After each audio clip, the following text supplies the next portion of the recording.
तो अपन पढ़ सकते हैं दैट इज डिपेंडेंस ऑफ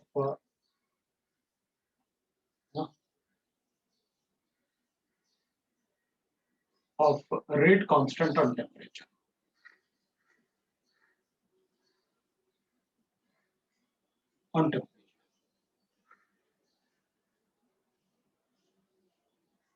तो व्हाट विल से दैट अपन कहेंगे कि भाई इट डजंट मैटर कि रिएक्शन एंडोथर्मिक है या एक्सोथर्मिक। टेम्परेचर बढ़ाने से सभी रिएक्शन का रेट बढ़ेगा। इट डजंट मैटर वो एंडोथर्मिक है या एक्सोथर्मिक है।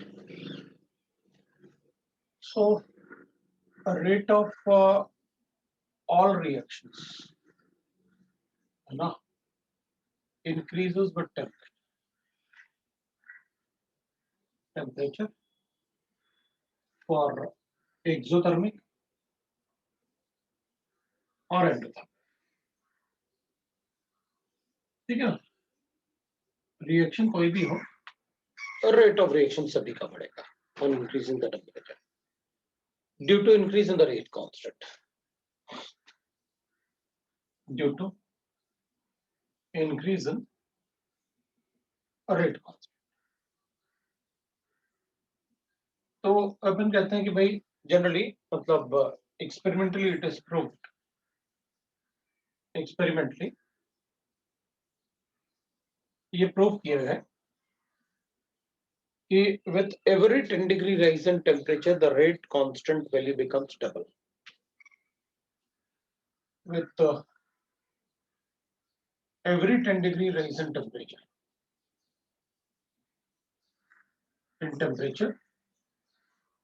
the rate constant becomes double, constant become twice or twice। और इस रेशियो को अपन कहते हैं temperature coefficient. This ratio is temperature coefficient है ना। तो टीसी मतलब टेम्परेचर कोफिशिएंट जो होगा वो होता है, अपन इसे टीसी से डिनोट कर लेंगे, that is equal to rate constant at 10 degree higher divided by rate constant at 10 degree lower, that is at initial temperature।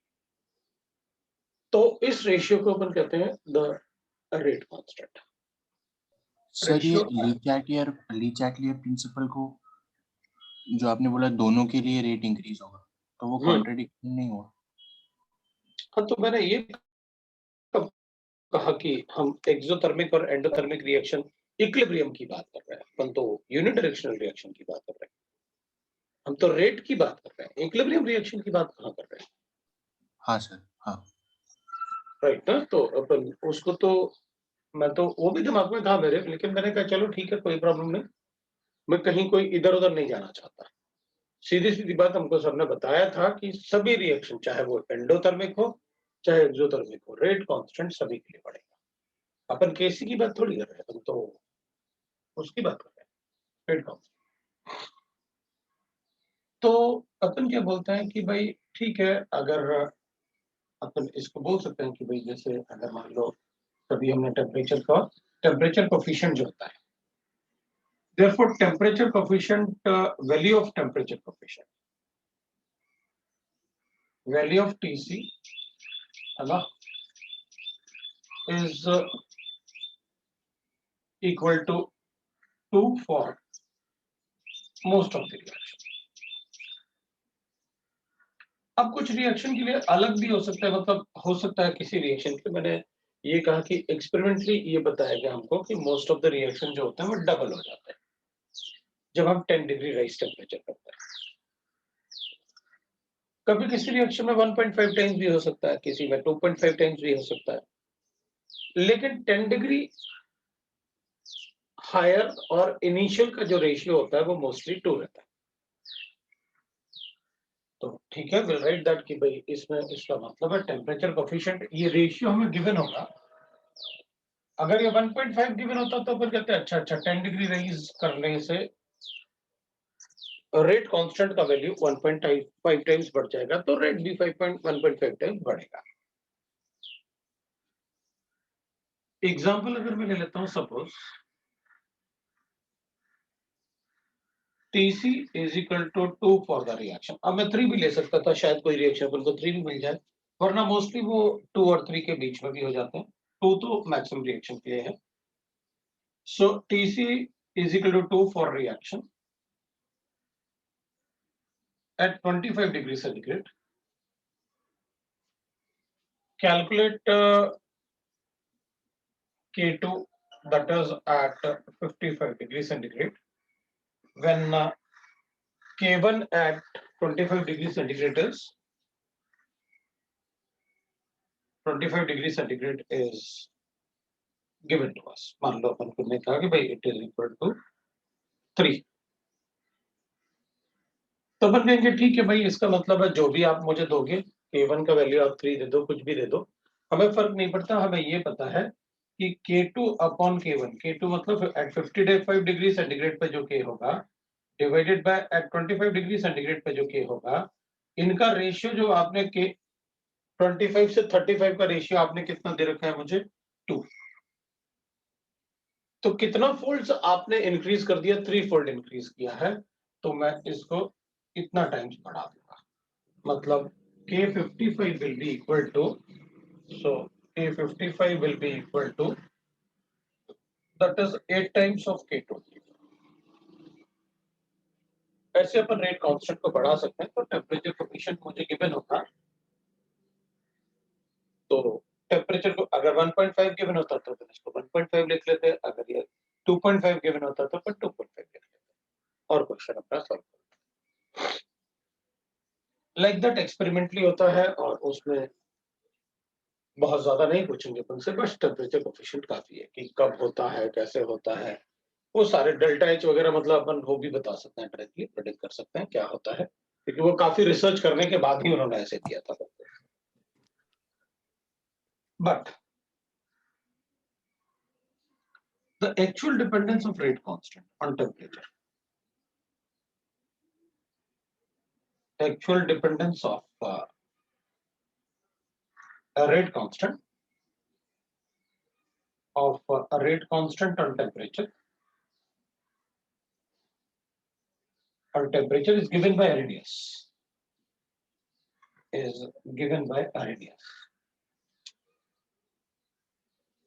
है ना, वो अपन को Arrhenius ने दिया था बाय इक्वेशन. तो अपन सीधा, क्योंकि इसका डेरिवेशन तो अपन से कोई पूछने वाला है नहीं, K is equal to P into Z लिख सकते हैं अपन. P into Z is A, P is a probability factor and Z is a collision factor, into e to the power of minus EA by RP.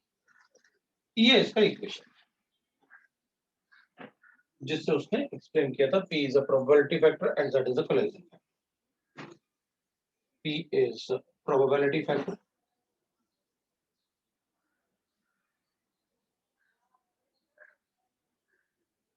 right now, probability of effective collision, and Z is a frequency of effective collision. That is how we can write it. Probability factor and Z is collision factor.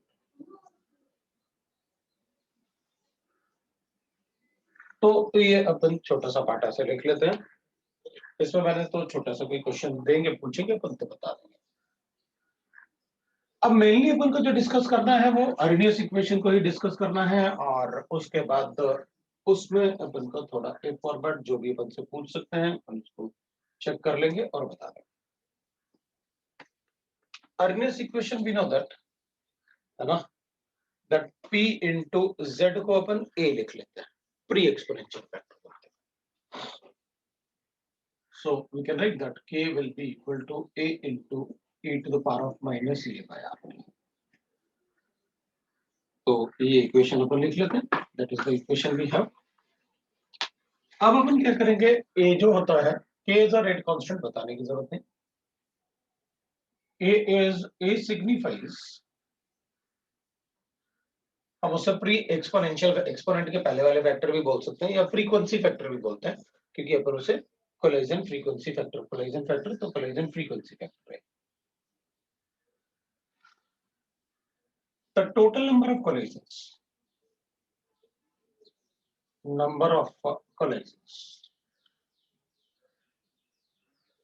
Per unit of time, हाँ तो frequency आ गया of time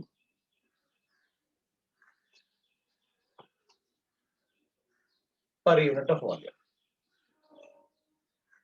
मतलब एक particular volume में जो frequency collision है among the particle, किस rate से फ्रीक्वेंसी हो रहा है, किस रेट से वो कोलाइड कर रहे हैं, वो अपन को ए सिग्निफाई करता है।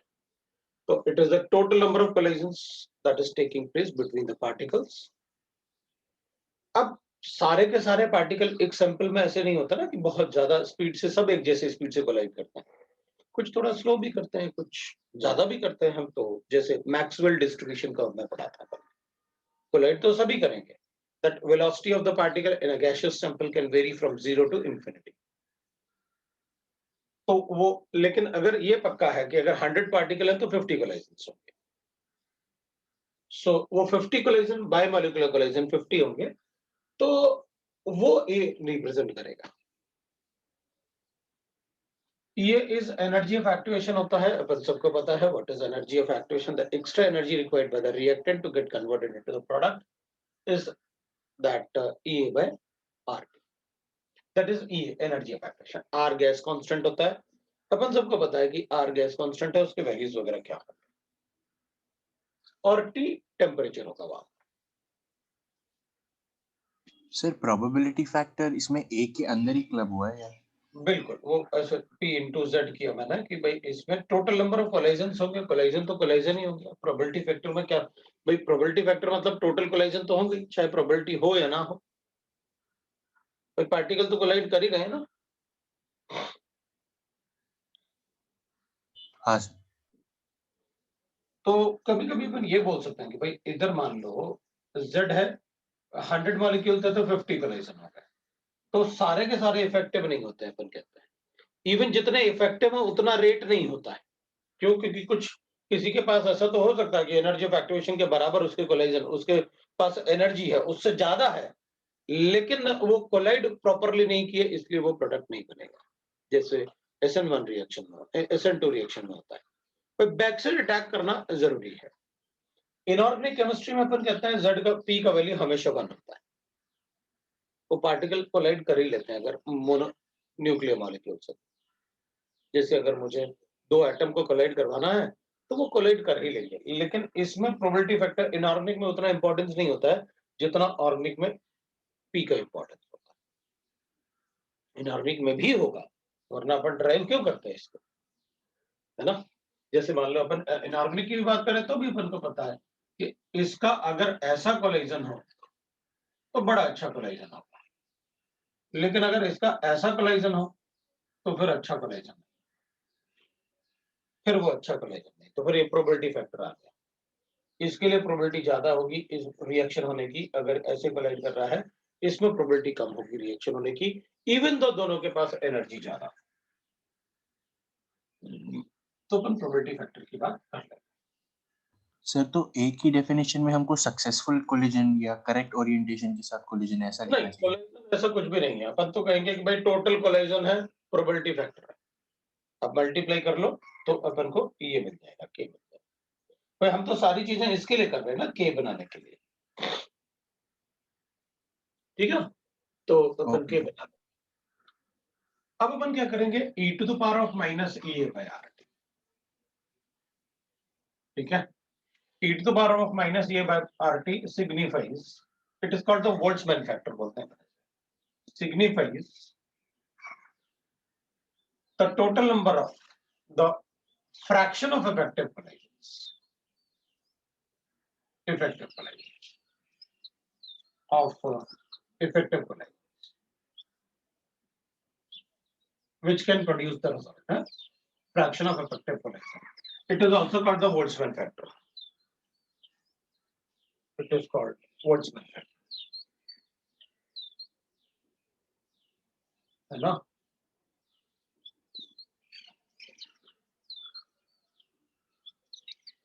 तो अब आप मुझे ये बोल रहे हो, अच्छा देख ऐसे, मतलब उसको ना सिंपल वर्ड में देखिए मैं क्या बोल रहा हूँ, क्या कर रहे हैं। मान लो हमारे पास 100 मॉलिक्यूल्स है, अभी तक जितना भी थ्योरीज है वो सब बायोमोलिकुलर कोलिजन से है, मतलब मेरे पास टोटल कोलिजन 50 है। ये मेरे लिए है। सारे कोलिजन थोड़ी होते हैं इफेक्टिव। मान लेते हैं इसमें से 35 इफेक्टिव है, 15 इफेक्टिव नहीं है। मतलब 35 ऐसे थे जिनमें प्रोबेबिलिटी फैक्टर भी सब सही था, सब कुछ सही था। तो इसका मतलब ये 35 मेरे लिए क्या हो गया, 35 मेरा हो गया इफेक्टिव कोलिजन। अच्छा, तो इसका मतलब है 35 मुझे e to the power of minus e में आ गई। ये इफेक्टिव कोलिजन है, अपन इसको भी ऐसे लिखेंगे, इफेक्टिव कोलिजन।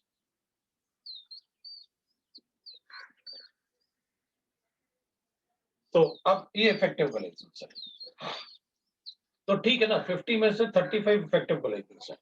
तो what is the fraction of effective collision? तो अपन कहेंगे 35/50 is a fraction of effective collision. ये वो कोलिजन है जो रिजल्ट प्रोड्यूस करेगा। हाँ, तो आप लिख रहे हो ना,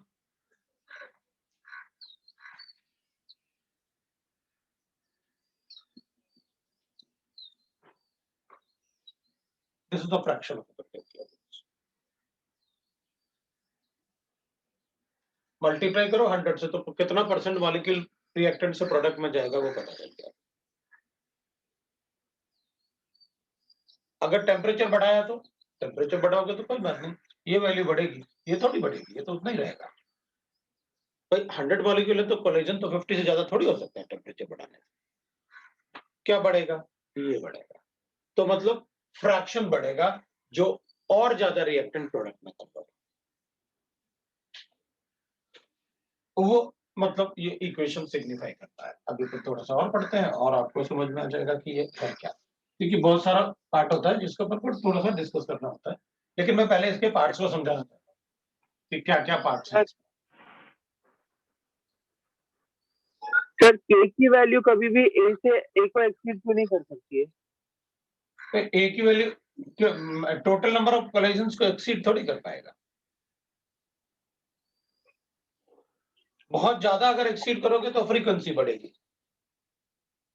तो फ्रीक्वेंसी हाँ। किस, प्रोबेबिलिटी मतलब इफेक्टिव कोलिजन की फ्रीक्वेंसी बढ़ेगी।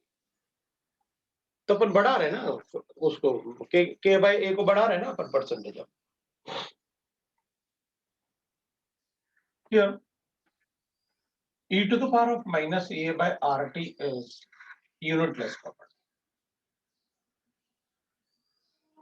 ठीक है, अगर अपन चेक करेंगे minus A by R T, अगर अपन चेक करें तो ये तो जूल्स पर मोल होगा और are will be joules per मोल पर केल्विन में ले लूंगा मैं, और टेम्परेचर केल्विन में लूंगा, तो इसका मतलब ये यूनिटलेस है।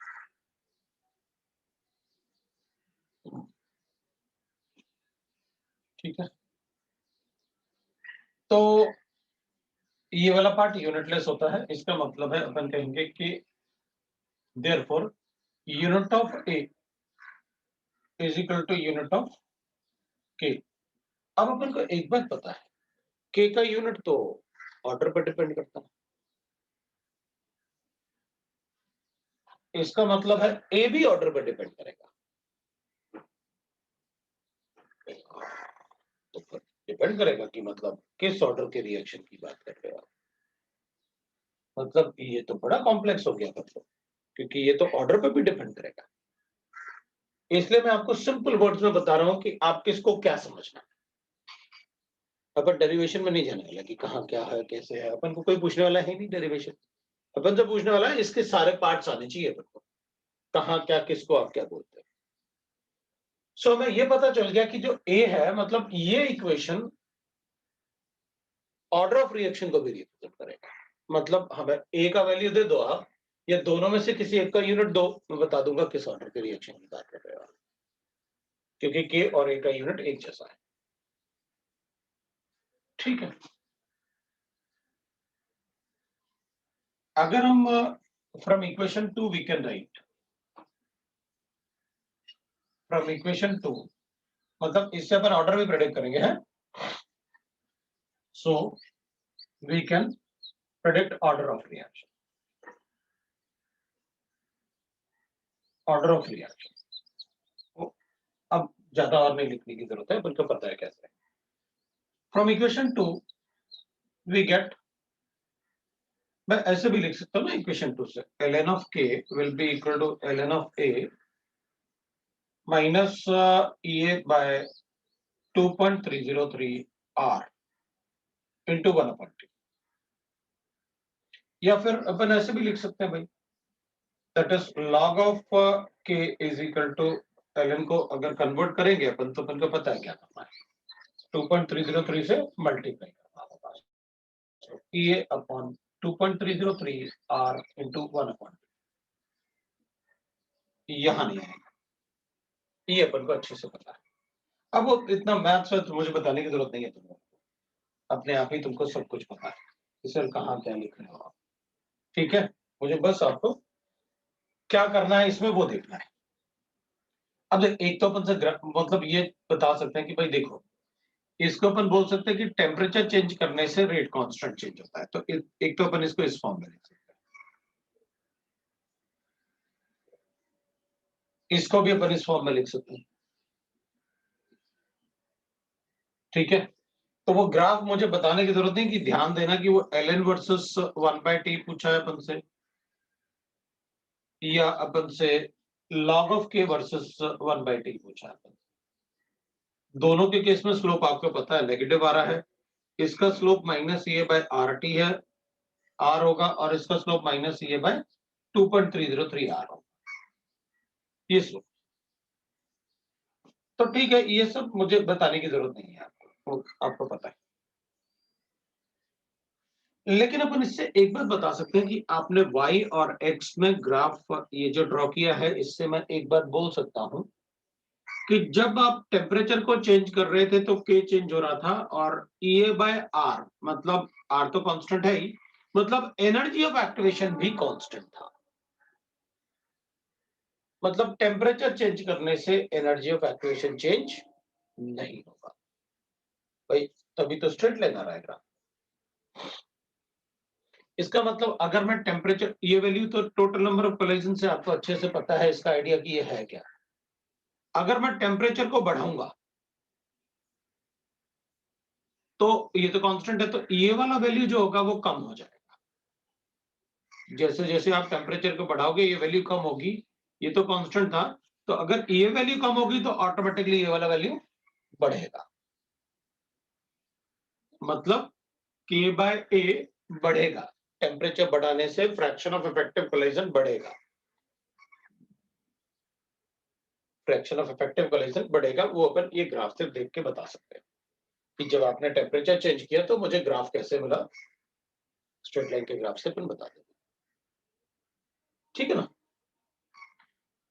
तो ठीक है, विल राइट दैट भाई स्ट्रेट लाइन का ग्राफ कैसे होगा वो पता चल गया।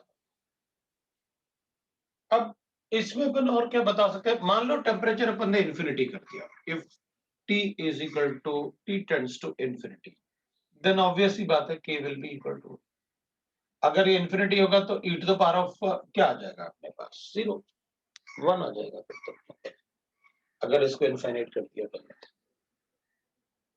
तो अपन क्या करेंगे फिर, तो सारे, हाँ तो होना ही चाहिए भाई, जितने कोलाइजन थे सारे के सारे इफेक्टिव हो गए, अगर t टेंड्स टू इन्फिनिटी होगा तो, है ना भाई, जितने भी कोलाइजन होंगे वो सारे के सारे इफेक्टिव है, so all collisions becomes effective कोलाइजंस।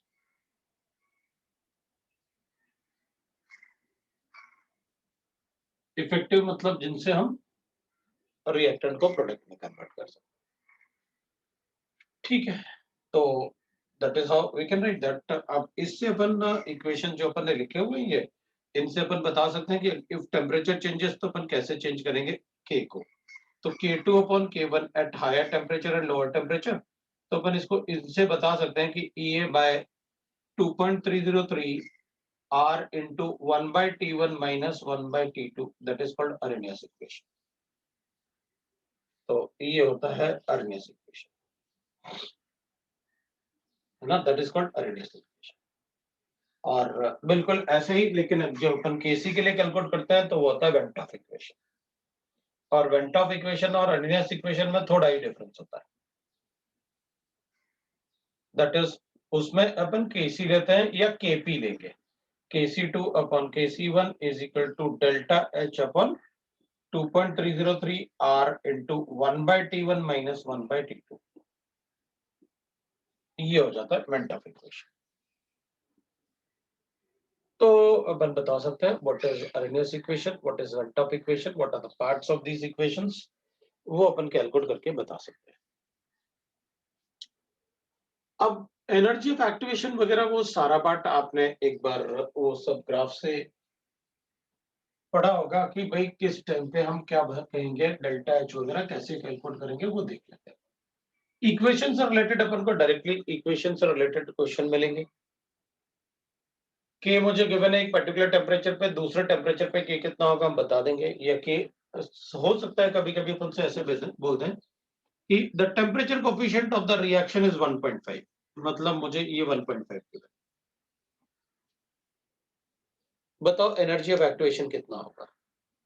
ठीक है, अगर ये 1.5 है तो इन दोनों में डिफरेंस 10 का होगा। टेम्परेचर कोफिशिएंट दिया ना आपने 1.5, तो ये रेशियो 1.5 हो जाता है, तो इन दोनों में डिफरेंस 10 का होगा। हो सकता है मे बी पॉसिबल कि अपन को टेम्परेचर भी मेंशन ना हो, तो अपन अपनी तरफ से रूम टेम्परेचर लेके क्वेश्चन सॉल्व करके बता दें। इसको 298 ले लेंगे और इसको 308 ले लेंगे और सॉल्व करके बता दें।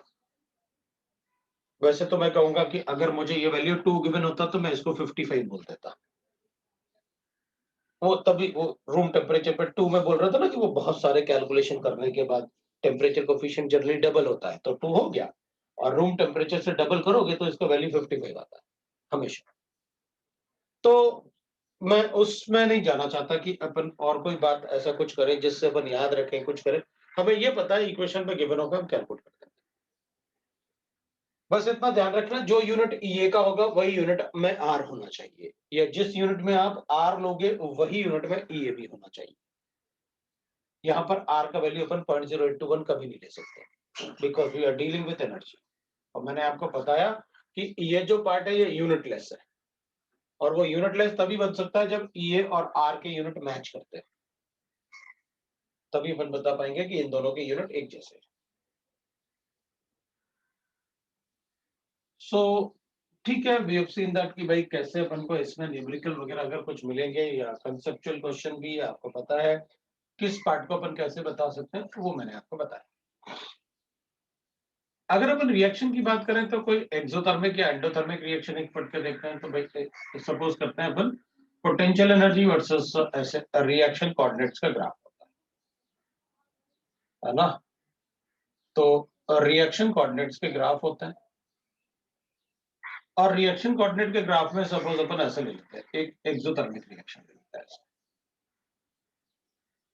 तो अपन को बताया जाता है भाई इस रिएक्शन में ये एनर्जी ऑफ द रिएक्टेंट है आपके पास होंगे, ये एनर्जी ऑफ द प्रोडक्ट होगा अपने पास।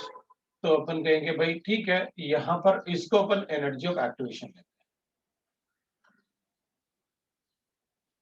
राइट ना, जबकि वो एनर्जी ऑफ द रिएक्शन बोलना चाहिए अपन को उसको। तो यहाँ पर एनर्जी ऑफ फॉरवर्ड रिएक्शन लेते हैं, ये अपने लिए एनर्जी ऑफ फॉरवर्ड रिएक्शन होता है, ये एनर्जी ऑफ बैकवर्ड रिएक्शन होगा अपने लिए, ये एनर्जी ऑफ बैकवर्ड रिएक्शन होगा यहाँ तक, राइट। इसको अपन एनर्जी ऑफ बैकवर्ड रिएक्शन बोलते हैं। और इधर जो एनर्जी होता है इसको अपन कहते हैं threshold energy. ET is the threshold energy. So threshold energy will be, this is the threshold. जो थ्रेशोल्ड एनर्जी होता है वो ये, so this will be called as threshold energy. और यहाँ पर अपन कहते हैं this is the energy exchange in the reaction, तो अपन उसे डेल्टा एच या एनर्जी ऐसे बता देते हैं कि that is energy exchange in the reaction. सभी रिएक्शन में अपन बता सकते हैं, जैसे अगर मान लो अपने पास ऐसे होता, और इसमें अपन को पता है अगर आप एंडोथर्मिक ग्राफ की बात करते हैं तो इसमें अपन एंडोथर्मिक ग्राफ इधर से बना लेते हैं इस तरफ को ऐसे, तो ये तो एक्सोथर्मिक रिएक्शन है। अगर हम एंडोथर्मिक रिएक्शन की बात करते हैं तो एंडोथर्मिक में will write like this, endothermic reaction में ये डेल्टा एच होगा ऑफ द रिएक्शन, और ये energy of activation of the reaction.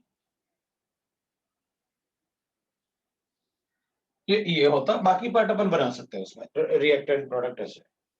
उसमें से शायद एक आध सेंटेंस कंपेयर करना पड़े मुझे, इसलिए मैंने इसको ऐसे बना दिया। For all reactions we know that, सारे रिएक्शंस के लिए energy of forward reaction is equal to E, ये हमेशा बराबर है। एनर्जी ऑफ फॉरवर्ड रिएक्शन हमेशा इक्वल टू ई बताएंगे अपन, चाहे रिएक्शन कोई भी हो। फिर अपन कहेंगे फॉर ऑल रिएक्शन, एक तो ये, दूसरा delta H will be equal to energy of forward minus energy of backward reaction for all reaction. फिर अपन कहेंगे एनर्जी ऑफ फॉरवर्ड रिएक्शन, वहां से देख के अपन बता सकते हैं ईटी माइनस ईपी होगा, ईआर होगा, and energy of backward reaction will be equal to ET minus EP होगा। एक्सोथर्मिक का ग्राफ है, अपन सबको पता है। एक्सोथर्मिक रिएक्शन में एनर्जी ऑफ द प्रोडक्ट जो है वो कम होता है एनर्जी ऑफ द रिएक्टेंट से। एंडोथर्मिक में एनर्जी ऑफ द प्रोडक्ट ज्यादा होता है एनर्जी ऑफ द रिएक्टेंट से।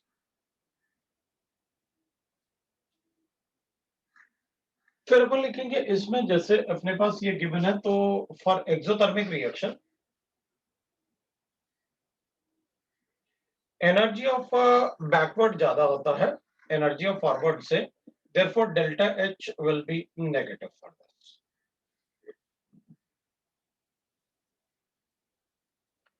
अगर हम एक्सोथर्मिक रिएक्शन की बात करें, एंडोथर्मिक में तो मैं हमेशा बोल सकता हूं फॉर एंडोथर्मिक रिएक्शन, वो सारे पार्ट एंडोथर्मिक में भी अपन लिखेंगे, लेकिन delta H will B positive. अगर डेल्टा एच पॉजिटिव होगा तो मैं ये बोल सकता हूं कि energy of activation, therefore I can say that energy of activation is always greater than delta H. ऐसे बोल सकता हूं हमेशा, that energy of activation will be always greater than delta H. इसमें थोड़ा बोलना मुश्किल होगा क्योंकि हो सकता है वो रिएक्शन ऐसे हो के फिर इधर आ जाए, इसलिए ऐसा अपन इसमें नहीं बोल सकते कि energy of activation always less than या ग्रेटर देन, या ऐसे कुछ नहीं बोल सकते अपन। हो सकता है रिएक्शन में इधर से शुरू हो और उसके बाद ऐसे आ जाए, तो डेल्टा एच बड़ा भी हो सकता है, डेल्टा एच छोटा भी हो सकता है। मान लो यहां से शुरू किया ऐसे और इधर आया तो डेल्टा एच छोटा भी हो सकता है। मैग्नीट्यूड ऑफ डेल्टा एच अपन इसमें तो प्रेडिक्ट कर सकते हैं, उसमें प्रेडिक्ट नहीं कर सकते, तो उसमें मैग्नीट्यूड प्रेडिक्ट नहीं हो पाएगा। अब अगर अपन बात करेंगे इसमें थ्रेशोल्ड एनर्जी की, तो थ्रेशोल्ड एनर्जी, मान लो अपन टेम्परेचर को इंक्रीज करते हैं, ये टेम्परेचर T1 पे है, ये अपन ने T1 टेम्परेचर देखा। अगर हम टेम्परेचर बढ़ाएंगे तो एनर्जी ऑफ रिएक्टेंट बढ़ेगा, दैट इज इंटरनल एनर्जी ना, क्योंकि ये पोटेंशियल एनर्जी का। टेम्परेचर बढ़ाओगे तो एक रिएक्शन मुझे गिवन है जिसमें रिएक्टेंट प्रोडक्ट में कन्वर्ट हो रहे हैं, तो अगर हायर टेम्परेचर पे ये बढ़ेंगे तो ये भी बढ़ेगा, वो पूरा सिस्टम का टेम्परेचर बढ़ेगा। तो अपन कहेंगे जब टेम्परेचर बढ़ेगा तो एनर्जी ऑफ रिएक्टेंट भी बढ़ेगा और एनर्जी ऑफ प्रोडक्ट भी बढ़ेगा, और एनर्जी ऑफ रिएक्टेंट बढ़ेगा तो ठीक है, विल राइट लाइक दिस, यहां पर अपन ऐसे लिख सकते, तो टेम्परेचर बढ़ाने से अपन कहेंगे भाई ठीक है, अब ये T2 टेम्परेचर पे हो गया।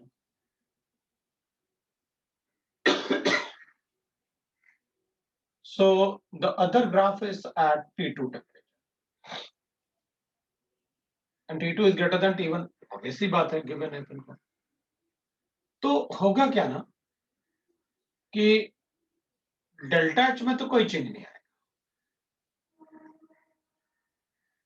वो उतना ही रहेगा, लेकिन एनर्जी ऑफ फॉरवर्ड या एनर्जी ऑफ एक्टिवेशन तो चेंज हो गया। आप कह रहे थे चेंज नहीं होगा एनर्जी ऑफ एक्टिवेशन,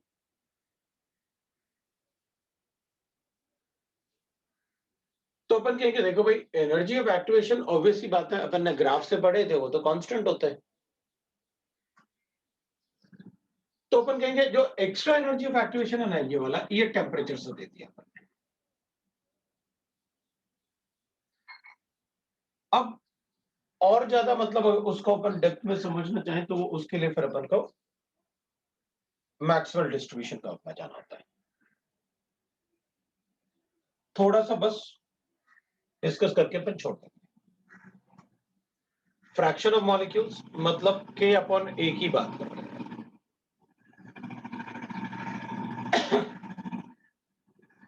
यहां बहुत सारे पार्टिकल्स होंगे जिनकी वेलोसिटी मतलब 0 से इंफिनिटी तक अपन ने जैसे कहा था ऐसे होगा।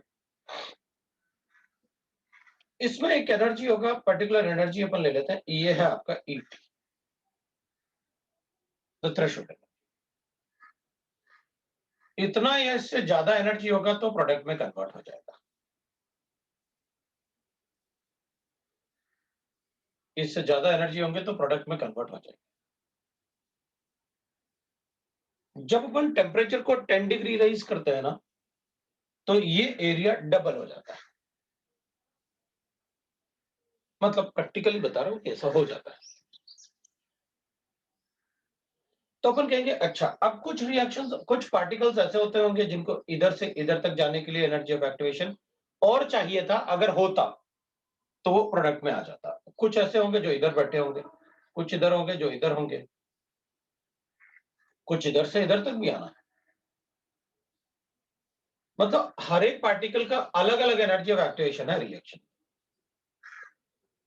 तो ये वाला ग्राफ अपने पास ऐसे पहले वाला T1 पे ग्राफ था जब अपन ने टेम्परेचर चेंज किया। जब टेम्परेचर चेंज किया तो मॉलिक्यूल शिफ्ट होंगे इधर की तरफ। तो अपन कहेंगे देखो भाई, कुछ मॉलिक्यूल्स को कम एनर्जी चाहिए था, वो इधर की तरफ आ जाएंगे जल्दी, लेकिन कुछ के पास इधर जो था वो हो सकता है इधर तक ही आ पाया, बस जो इधर तक था वो इधर ही आ पाया बस। तो अपन कहेंगे टेम्परेचर बढ़ाने से थ्रेशोल्ड एनर्जी थोड़ी बढ़ेगा। हाँ, तो वो तो अपन ने कांस्टेंट ही रखा है, वो थोड़ी चेंज किया ट्रांजिशन स्टेट वाला एनर्जी। तो ट्रांजिशन स्टेट वाला एनर्जी है वो थोड़ी चेंज किया, टेम्परेचर चेंज करने से ये तो उतना ही रहेगा। तो एनर्जी ऑफ एक्टिवेशन चेंज होगा क्या? तो अपन कहेंगे देख भाई, एनर्जी ऑफ एक्टिवेशन थोड़ी चेंज हो रहा है, fraction of molecule which is having energy of activation greater than और इक्वल टू, वो चेंज हो रहा है। मतलब ये वाले पार्टिकल इधर शिफ्ट हो रहा है टेम्परेचर चेंज करने से, फ्रैक्शन चेंज हो रहा है energy of activation. Energy of activation तो उतना ही रहेगा कि जिन पार्टिकल के पास इतना एनर्जी है ये प्रोडक्ट बनाएंगे, ये इतने पार्टिकल और आ गए। अगर टेम्परेचर में डिफरेंस 10 डिग्री का है तो ये ग्राफ और ये ग्राफ, मतलब अब जितना ग्राफ पहले था उससे डबल हो जाएगा area. So fraction of molecule changes, energy of activation नहीं। एनर्जी ऑफ एक्टिवेशन तो उतना ही रहेगी जितना चाहिए मिनिमम एनर्जी। तो ठीक है, वो थोड़ा सा आप ध्यान रखो, क्योंकि पहले अपन यही पढ़ते आए कि टेम्परेचर चेंज करने से रिएक्शन उस पाथ को फॉलो करता है जिसमें कम एनर्जी ऑफ एक्टिवेशन लगता है। कम एनर्जी वाले को कर रहना, टेम्परेचर चेंज करोगे तो पर ये यहां पर अर्नियस ने जो कहा वो ये था कि भाई अगर टेम्परेचर चेंज करोगे तो इतना एनर्जी टेम्परेचर से कॉम्पनसेट हो जाएगा, उसका ये कहना था। तो फिर कहेंगे ठीक है, हम ग्राफ से बता सकते हैं there are different particle, different energies होगी। टेम्परेचर बढ़ाएंगे तो ग्राफ और आगे की तरफ शिफ्ट होगा, और उसमें फ्रैक्शंस पार्टिकल्स का बढ़ेगा ऑफ इफेक्टिव पोलराइजेशन। इससे ज्यादा अपन से क्वेश्चन नहीं पूछेंगे भाई, पढ़ने के लिए तो मेरे मतलब पास। बोलो। ये हमेशा कांस्टेंट रहेगा ना, ये हाँ, कभी भी चेंज नहीं होगा। हाँ वही मैं कर, वो अर्नियस से, मतलब मैं अर्नियस के उसमें जाना नहीं चाहता, उससे वो गलती हुई, उसे एनर्जी ऑफ एक्टिवेशन नहीं बोलना था, उसे बोलना था एनर्जी ऑफ द रिएक्शन।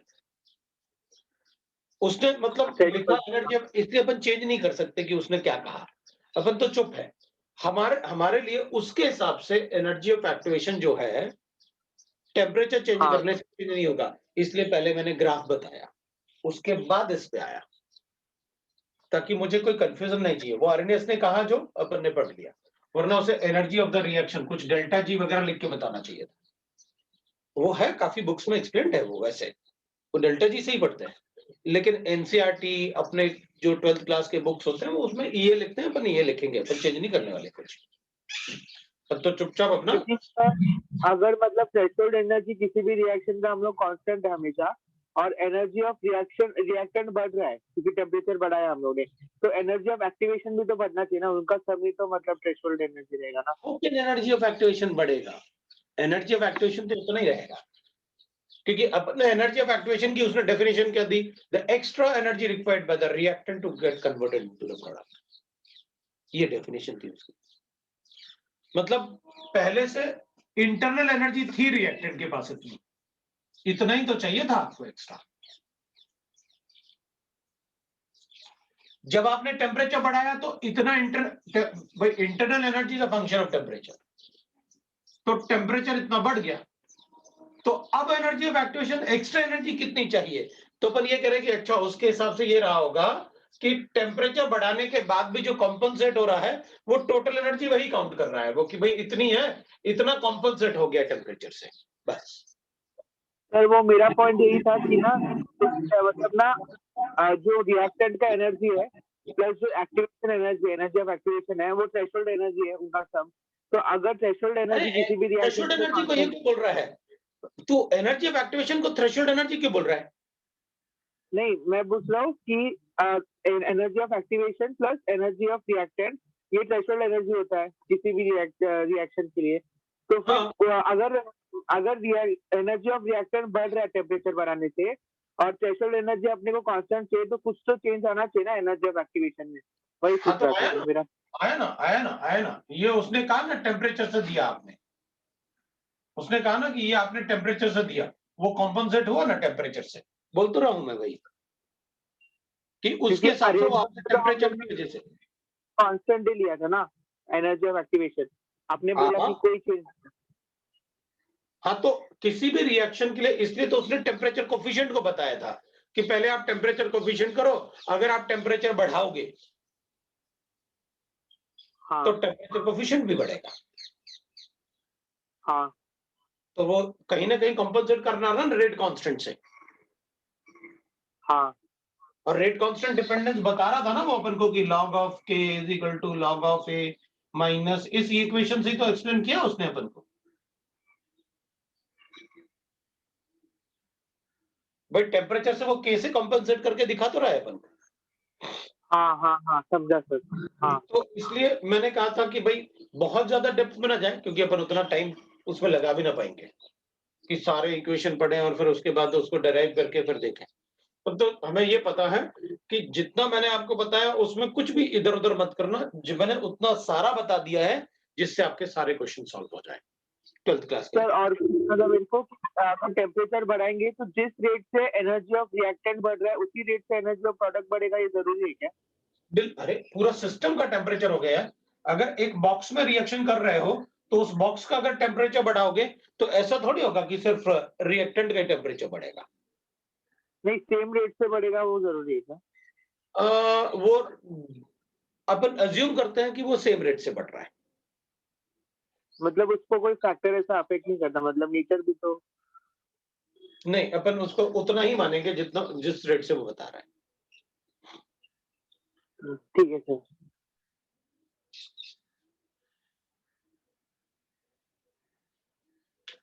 ठीक है ना, तो उसको मतलब मैं कहीं कोई कंफ्यूजन नहीं चाहता कुछ भी, क्योंकि वो उतना अपन से जितना अपन जिस एग्जाम को दे रहे हैं उस एग्जाम के हिसाब से सोचते हैं फिर तो ये अपने पास अरेनियस इक्वेशन था, और मेरे ख्याल से इससे ज्यादा अपन को एनसीईआरटी में भी नहीं गिवन है। अब थोड़ा सा पैरेलल रिएक्शन वगैरह वो कभी कभी पूछ लेते हैं, वैसे तो वो आपका मॉडर्न फिजिक्स का पार्ट है, पैरेलल रिएक्शन है, सीक्वेंशियल रिएक्शन है, और बाकी रिएक्शंस जो है वो आपके मॉडर्न फिजिक्स के पार्ट है। लेकिन अपन उसमें इसमें रेट एक्सप्रेशन लिखने के लिए अपन से पूछ सकते हैं, इसलिए अपन उसे थोड़ा पढ़ लेंगे। एक मिनट है।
चलो अपन फिर थोड़ा सा पैरेलल रिएक्शन वगैरह की बात कर लेते हैं, जैसे मैंने आपसे बताया।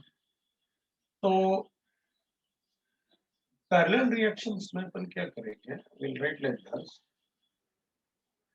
भाई जैसे अपने पास ए गिवन है और वो बी में भी कन्वर्ट हो रहा है और सी में भी कन्वर्ट हो रहा है। इसके लिए रेट कांस्टेंट गिवन है, इसके लिए रेट कांस्टेंट के। अच्छा, कभी कभी अपन से रेट कांस्टेंट अगर जैसे टेम्परेचर चेंज किया है तो कितने टाइम रेट कांस्टेंट बढ़ेगा किसके टेम्परेचर चेंज करने से, वो भी अपन बता सकते हैं कि रेट कांस्टेंट कितना बढ़ जाएगा। तो अपन बता सकते हैं कैसे, अपने पास गिवन था K1 is equal to A into e to the power of minus EA1 RT1, ये टेम्परेचर T1 था। अब अगर सेम रिएक्शन का ही टेम्परेचर चेंज किया तो अपन को पता है ए तो कांस्टेंट ही रहेगा, वो थोड़ी चेंज होता है। तो माइनस E2/RT2 कर लें। तो अगर आप के चेंज हो गए, टेम्परेचर चेंज हो रहा तो एनर्जी ऑफ एक्टिवेशन चेंज नहीं करूंगा, वो तो कांस्टेंट रहेगा। टेम्परेचर चेंज कर रहा है तो अपन बता सकते हैं कि कितना एनर्जी ऑफ एक्टिवेशन होगा। K2 divided by K1 will be equal to E, तो कैंसिल हो जाएगा, इसको E है ना, ये E तो अपने पास कांस्टेंट होगा। अगर आप टेम्परेचर चेंज करोगे तो अपन ये कांस्टेंट रखेंगे तो अपन लिखेंगे ना E to the power of minus EA by, that is वो तो अपन लिख लेंगे, दैट इज टेम्परेचर से। सो इसको अपन लिख सकते हैं, ये तो कांस्टेंट था तो अपन इसको लिख सकते हैं that is upon R into T2 minus T1 ना। हाँ, तो वही तो इक्वेशन आपने अभी लिख के बताया था, जैसे अपन ये लिखा था ना, ये यही तो था आपका, बस इसको लॉग ले लो, आप ऐसे लिख लोगे, दोनों तरफ लॉग लोगे आप, 1/T2 माइनस 1/T1 कर लोगे आप। ये T2 माइनस T1 ही तो कर रहे थे आप, तो अपन इससे लिख लेंगे, कोई प्रॉब्लम नहीं है अपन को, यही तो लिख रहे थे आप। तो टेम्परेचर चेंज करने से रेट कांस्टेंट कितने टाइम बढ़ेगा, ये अपन डायरेक्टली ऐसे बता सकते हैं, या फिर अपन ऐसे बता सकते हैं कि भाई कभी कभी वो कहेंगे हमने रिएक्शन को कैटलाइज किया। हाँ, अगर कैटलिस्ट चेंज करोगे तो फिर पाथ डिफरेंट होगा, तब एनर्जी ऑफ एक्टिवेशन चेंज होगा। तो फिर उस केस में अपन को कैटलाइज्ड रिएक्शन और अनकैटलाइज्ड रिएक्शन बोल देंगे। ये अनकैटलाइज्ड रिएक्शन है तो इसका एनर्जी ऑफ एक्टिवेशन E1 हो जाएगा, टेम्परेचर T। और कैटलाइज्ड रिएक्शन लिखेंगे अपन तो अपन कहेंगे भाई यहाँ पर कैटलाइज्ड रिएक्शन है, ये K2, तो एनर्जी ऑफ एक्टिवेशन अब चेंज हो जाएगा क्योंकि at the same temperature level. तो उस केस में अपन कहेंगे भाई अब आपने क्या किया, भाई कैटलिस्ट के केस में energy of activation same reaction का थोड़ी चेंज होता है, अब तो डिफरेंट रिएक्शन होता है, डिफरेंट पाथ होता है। तो कितना, मतलब अगर कैटलाइज रिएक्शन करेंगे तो रेट कांस्टेंट में क्या चेंज आएगा, तो अपन बता देंगे भाई,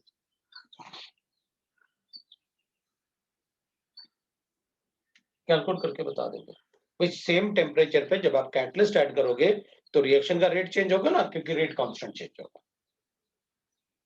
तो कैटलाइज अनकैटलाइज रिएक्शन ऐसे बता सकते हैं, ठीक है। तो उसमें वो आप देख लेना, अपने हिसाब से बता सकते हैं उस टाइप से अपन।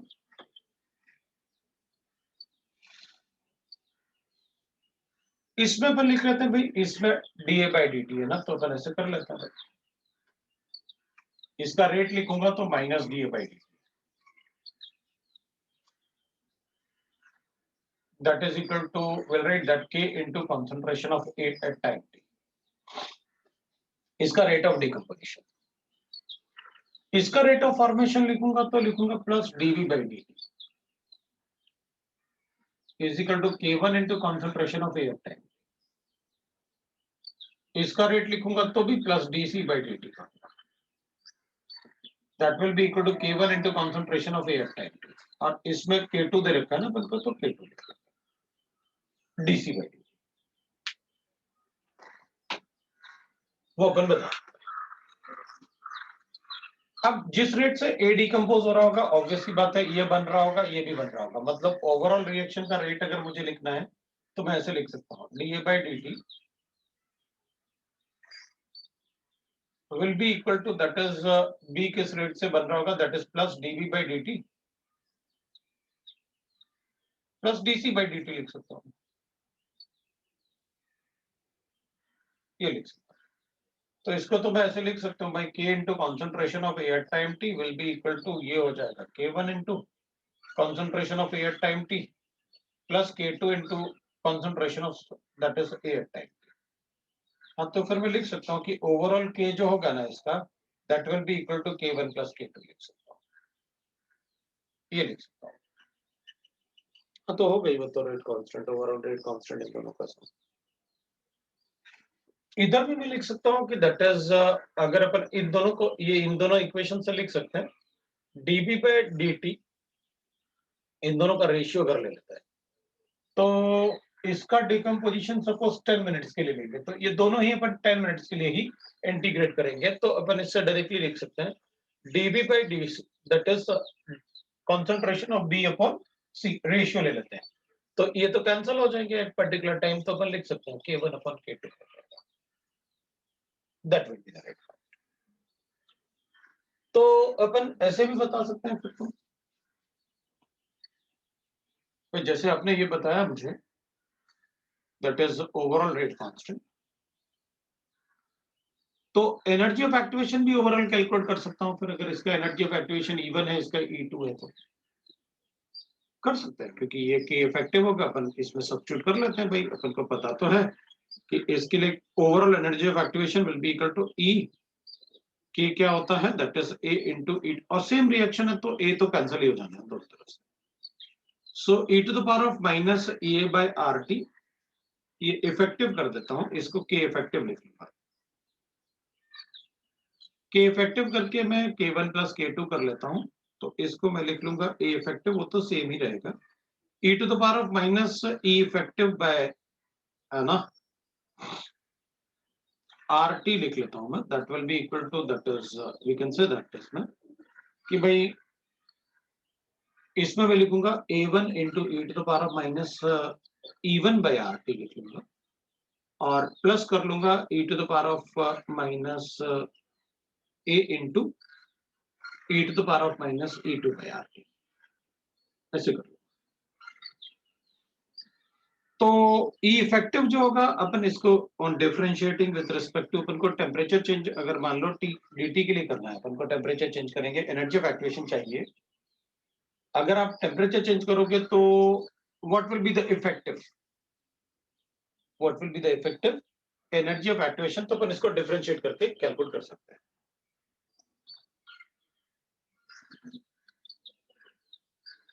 तो इसमें आप डिफरेंशिएट अगर करोगे विद रिस्पेक्ट टू टेम्परेचर, तो अपन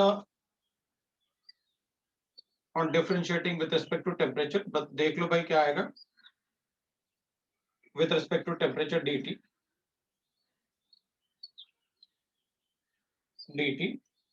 वी गेट, देख लो भाई क्या आएगा, अपन इसमें सब्स्टिट्यूट कर लेते हैं, इसको डिफरेंशिएट कर लेते हैं, और देखो क्या आएगा,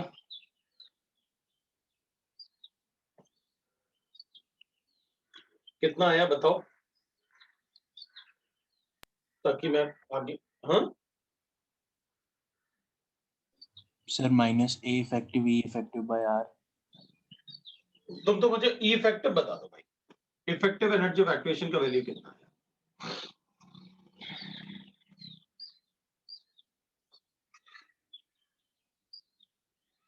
sir minus A1 E1, minus A1 E1, नहीं ये तो कैंसिल ही हो जाएगा, सेम रिएक्शन है ना, क्योंकि तो ए तो सभी में ए तो सेम ही रहेगा ना सभी का, तो कांस्टेंट है ना, ए तो कांस्टेंट है ना, मैं सर तो बस तो उसको E1, या आप देख लो, मतलब एक बार, मतलब माइनस E1 जो भी है, जो भी आ रहा है आप अपने हिसाब से कर लो, हाँ मुझे तो सर, रिजल्ट बता दो, मैं रिजल्ट बता देता हूँ आपको, ये कांस्टेंट है, आप डिफरेंशिएट करो, e to the power minus A by R T given है अपन को,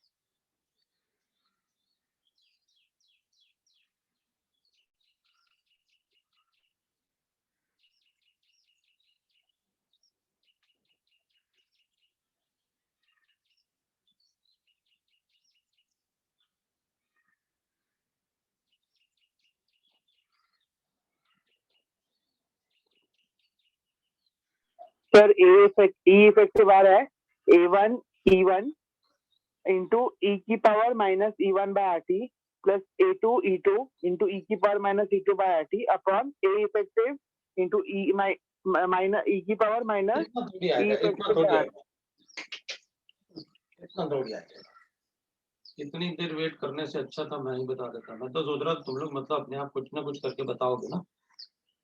मेरा फर्स्ट ये गिवन है into A effective into e to the power of minus e effective divided by RT आएगा मेरे पास, कांस्टेंट था वो।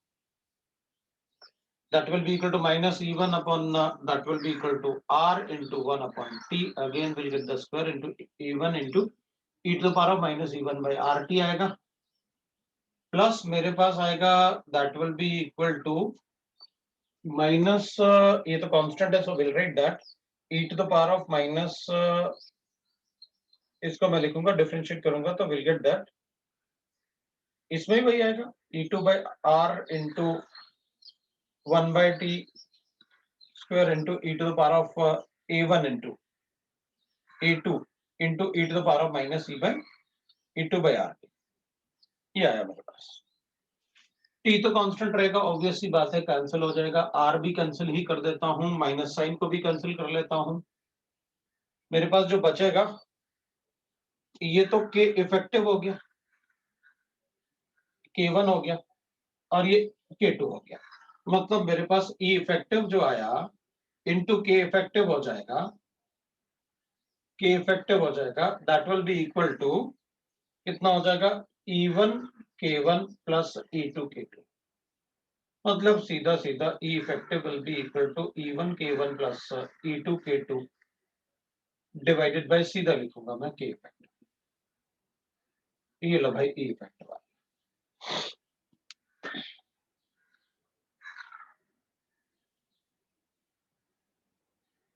मैं तो वो पूछ रहा था तुमसे कि भाई डायरेक्टली आप मुझे बता दो ना क्या है। अगर के में अगर कोई रिलेशन होता K1 K2 में तो वहां सब्स्टिट्यूट करके लिख लेता ना।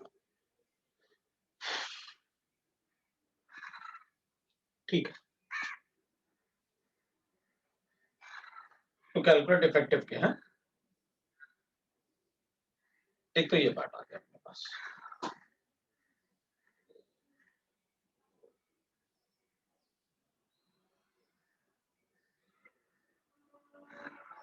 मैं इसको हटा, अब एक बार और देखो, अगर मान ले अब अब ये बड़ा इजी है याद रखना है, E effective is equal to, सीधी सीधी बात, E effective K effective is equal to जितना E1 K1 जितने पैरेलल रिएक्शन है सबको ऐड कर लेना। अगर K1 K2 में कोई रिलेशन है तो बताऊंगा मैं, तो इसमें अपन सब्स्टिट्यूट कर लेंगे। दूसरा मैं इसको ऐसे भी कर सकता हूं, मैं जो भी आपको पढ़ा रहा हूं उसमें फर्स्ट ऑर्डर काइनेटिक्स यूज कर रहा हूं। अगर काइनेटिक्स नहीं गिवन है फर्स्ट ऑर्डर तो मैं बताऊंगा आपको। इसमें 1 गिवन है तो ऑब्वियस सी बात है, इससे इस इक्वेशन से वी नो दैट, दूसरा पॉइंट लिख रहा हूं मैं, वी नो मुझे minus D by D T given है is equal to K into concentration of A to the power of 1। therefore I can write that k will be equal to first order kinetics है, तो k will be equal to 2.303 r, that is t into log of a naught by 8। k को मैं k1 plus k2 लिख सकता हूं अगर parallel reaction, और ये 2.303 by t into log of ये 80 है, a naught ये होगा आफ्टर एनी टाइम t, ये भी बनेगा ये भी बनेगा, मतलब b का कंसंट्रेशन c का कंसंट्रेशन मैं कैलकुलेट कर सकता हूं, और a का कंसंट्रेशन कितना बचेगा तो मैं यहां लिख सकता हूं कि initial concentration of a will be equal to a का कंसंट्रेशन कितना बचा और कितना b और c बन गया। अगर मैं ये कैलकुलेट कर सकता हूं तो फिर मैं ये इक्वेशन को ऐसे लिख सकता हूं। इससे मैं, अगर आप मुझसे कुछ भी पूछोगे रेशियो अबाउट, क्योंकि मुझे b एट टाइम t और c एट टाइम t का रेशियो तो पता है क्या होता है, और रेट कांस्टेंट से पता चल जाएगा, ये दोनों गिवन होंगे, तो इन दोनों का रिलेशन मुझे पता है, तो या तो b को c के फॉर्म में लिख लूंगा या C को B के फॉर्म में लिख लूंगा। तो इसका मतलब है मुझे अगर A और B का रेशियो या A और C का रेशियो पूछा गया तो बता दूंगा।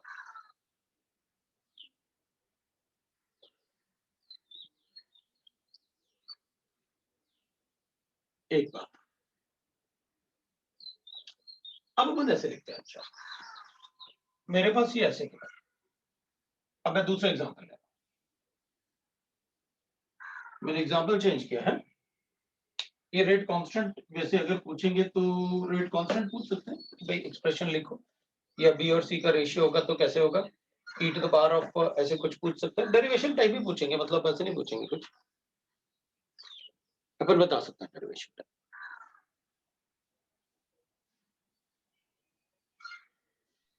सर बोलो।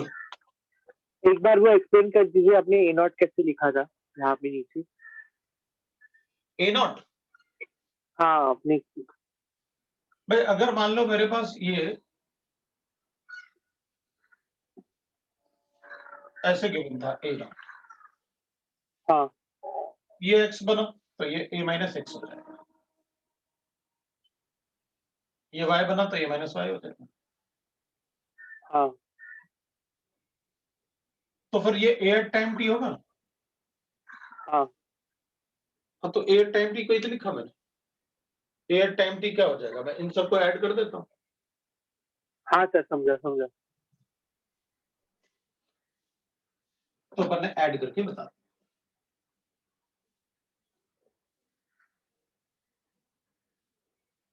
अब अगर मान ले मुझे ऐसे क्या,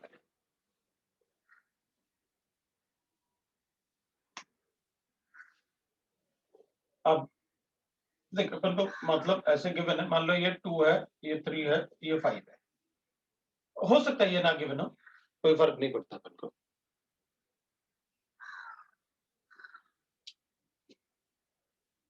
एक इक्वेशन दूसरे में एक और एग्जांपल ले लेंगे, उसको भी लिख के अभी अपन इसको ऐसे कर लेते हैं। ये इक्वेशन तो ऐसे ही रहेगा, ये इक्वेशन ऐसे होगा, that will be concentration of right now, और ये इक्वेशन ऐसे होगा। तो मैं इसको इधर 3k1 कर लेता हूं, इसको 5k2 कर लेता हूं, मतलब B upon C will be equal to 10, ऐसे रेशियो आ जाएगा।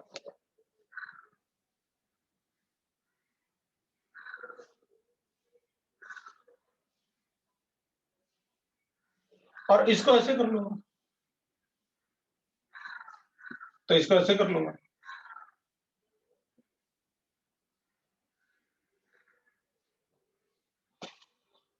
के फॉर्म में, तो मेरे पास ऐसे आ जाएगा।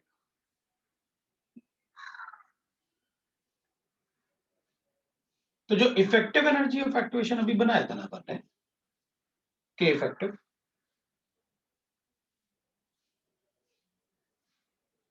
उधर अपन को पता है E1 K1 E2 K2 लिखा था, और अभी अपने पास ये 3 और 5 है।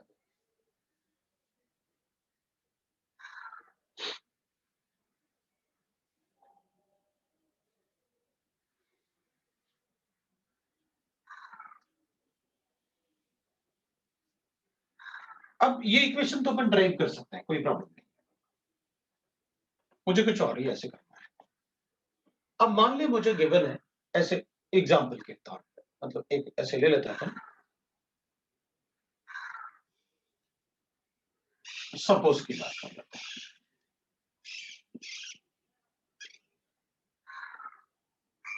We are given K1 upon K2 is equal to 1/3 ऐसे गिवन है। अब मैं इसी में क्वेश्चन फ्रेम कर रहा हूँ, ऐसे गिवन है बात। Initial concentration of A is equal to 2 molar, and concentration of A at time t is equal to 0.4 molar.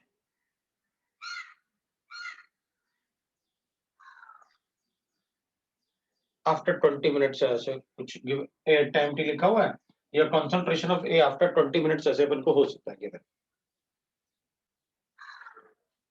तो अपन क्या करेंगे, अपन लिखेंगे ठीक है भाई, तो इससे कैलकुलेशन कर लेते हैं कि what is the calculate concentration of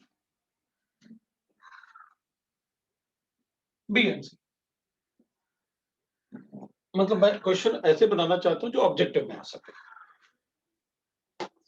और बड़े बड़े क्वेश्चन थोड़ी ऑब्जेक्टिव में आएंगे, जितना अपन ने पहले जो डिस्कस किया। ये आ सकता है ऐसे, छोटा सा पार्टी को देना और कैलकुलेशन अपन को बड़ा इजी हो जाएगा। तो इसमें अपन क्या करेंगे,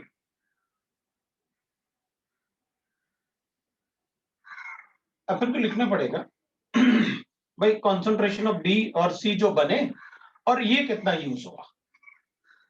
सो कॉन्सेंट्रेशन ऑफ ए यूज्ड कितना यूज हुआ, वैसे इसको देख के पता चल जाएगा अपन को कि 1.6 मोलर आपने यूज किया।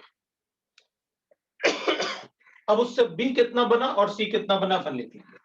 concentration of B formed at time t will be equal to 1/3 plus C will be equal to 1/5 into concentration of C at time।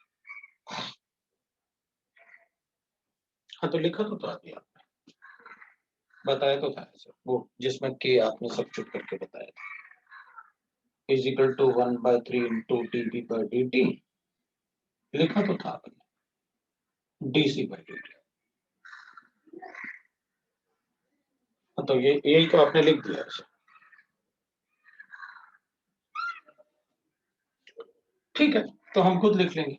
अच्छा इधर लिख देते हैं साइड में ना बाय, ये इक्वेशन है अपने पास, और कैसे लिखा अपन ने, bye dA by dt is equal to 1/3 into dB by dt plus 1/5 into dC। तो लिख लिया, तो ठीक है ना, अपन को गिवन है ना, इसमें A यूज्ड कितना 1.6, 1/3 into concentration of B calculate कर लेते हैं, क्योंकि अपन को गिवन है C क्या हो जाए, concentration of B at time t, C at time t is equal to है 3K1 upon 5K2 and that will be equal to 3K1 upon 5, अपन को K1 upon K2 गिवन है ना, हाँ 1/3 वो गिवन था। तो ठीक है, अपन को बी और सी का रेशियो पता चल गया। तो आपने सी कहा था, तो आपने कहा था कि मैं बी को, मतलब कॉन्सेंट्रेशन ऑफ सी कितना आ जाएगा अपने पास, तो 5B आ जाएगा। लो भाई आपके पास बी आ गया, सी बता दीजिए सी इक्वेशन। अब ये ऑब्जेक्टिव टाइप हो सकता है, इसमें ज्यादा टाइम नहीं लगेगा ना, क्योंकि आपको छोटा सा पार्टी देना है, केवल अपन K2 दे दो, छोटा सा इक्वेशन दे दो, फटाफट आप ये सब लिखने की जरूरत थोड़ी है, ये तो अपन को पहले से पता होगा क्या लिखना है। आपसे रेट लॉ भी पूछ लिया, आपसे कैलकुलेशन भी पूछ लिया।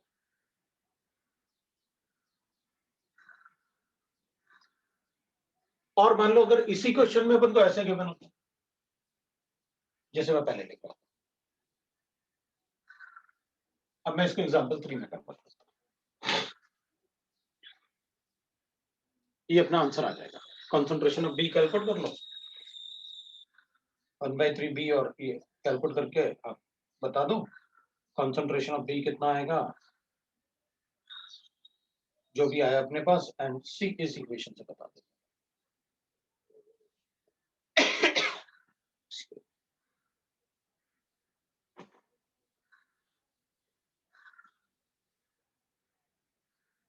दूसरा, मान लो अपन को ऐसे गिवन है, तो अपन कहेंगे हमें क्या फर्क पड़ता है, ये लो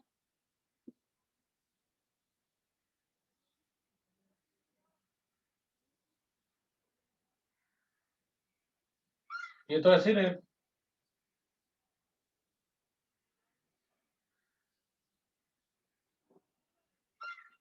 तो A used will be equal to how much, तो इधर अब 1/2 लिखोगे तो मैं इसको 2/3 कर दूंगा। लो इक्वेशन बन। सर ऑर्डर मॉलिक्यूलरिटी इसमें से नहीं करेंगे? ऑर्डर अपन ने कहा था ना मैंने कि फर्स्ट ऑर्डर अपन डिस्कस कर रहे हैं। सर हमने पहले ऐसे एग्जांपल किए थे तो आपने 2 को डिवाइड कर दिया था, क्योंकि आपने कहा था ऑर्डर और मॉलिक्यूलरिटी हम सेम रखते हैं। हाँ तो रखेंगे ना, हमने कब किया कि नहीं रख रहे, आपको गिवन है ना कि फर्स्ट ऑर्डर है, किया ना अपन, वही तो कर रहे हैं। पैरेलल ऑर्डर रिएक्शन, ये पैरेलल है ना, उसमें एक ही रिएक्शन है। इसमें कैसे कर पाएंगे? इसमें तो ऑर्डर ही बता सकते हैं कि भाई ये ऑर्डर है मेरे पास।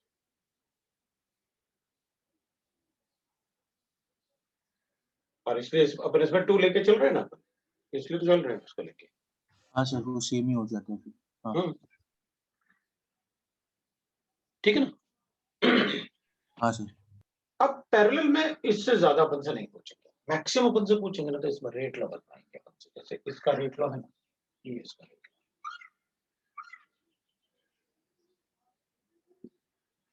इस टाइप से रेट लॉ पूछेंगे। बट इसमें ऑब्जेक्टिव छोटा मोटा बन सकता है, इसलिए हो सकता है ऑब्जेक्टिव बना देते हैं।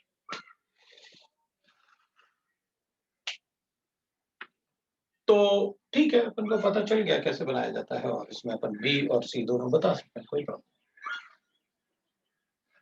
ये पैरेलल रिएक्शन है। अब इक्विलिब्रियम रिएक्शन की बात करते हैं।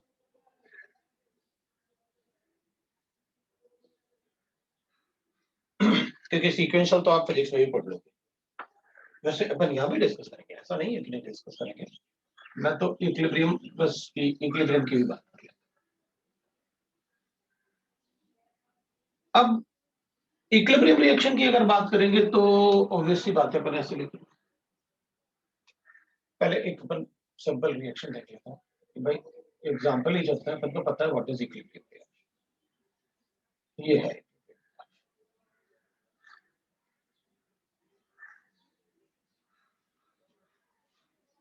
थोड़ा बहुत रेट कांस्टेंट टाइप का पूछ लिया, या कुछ एक जनरल आइडिया तो देता ही हूँ तुमको कि भाई क्या करना होता है अपन को।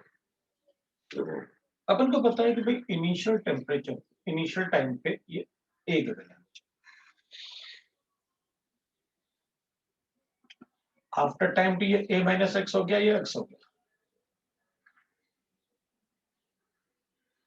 तो फिर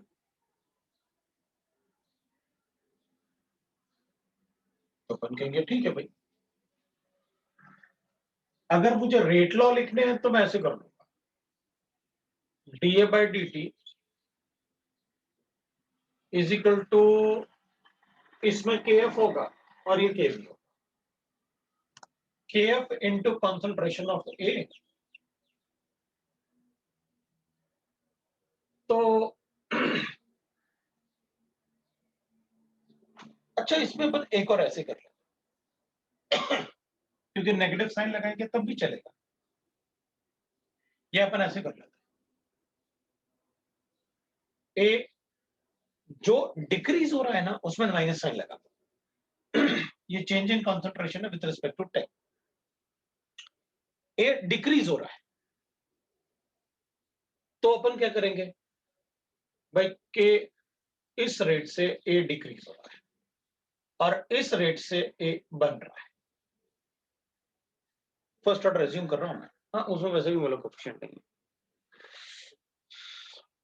क्या करें अपन भाई, जिस रेट से जो डिकम्पोज हो रहा है, अपन तो चेंज इन कॉन्सेंट्रेशन ऑफ ए लिख रहे हैं, तो आप यहां माइनस लिख लो, तो आप यहां भाई इस आप क्या करोगे, ऐसे लिख दोगे minus D A by D T, तो इसका रेट हो जाएगा के एफ इंटू ए, और रेट फिर ए बन भी रहा है किससे, इस रेट से, क्योंकि तो बी जिस रेट से डिकम्पोज हो रहा होगा, तो आप ऐसे लिखोगे।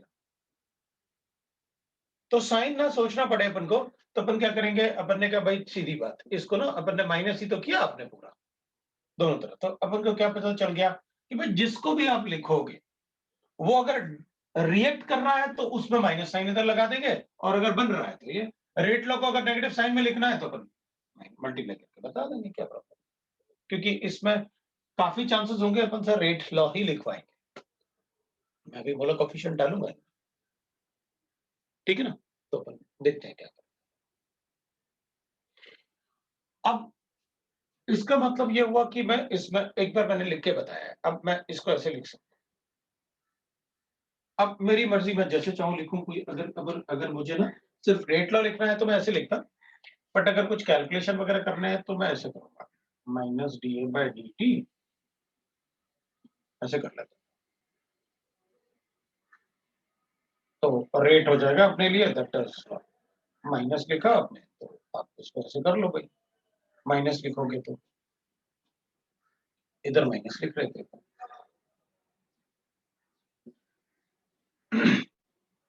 Kf into concentration of A minus Kb into concentration.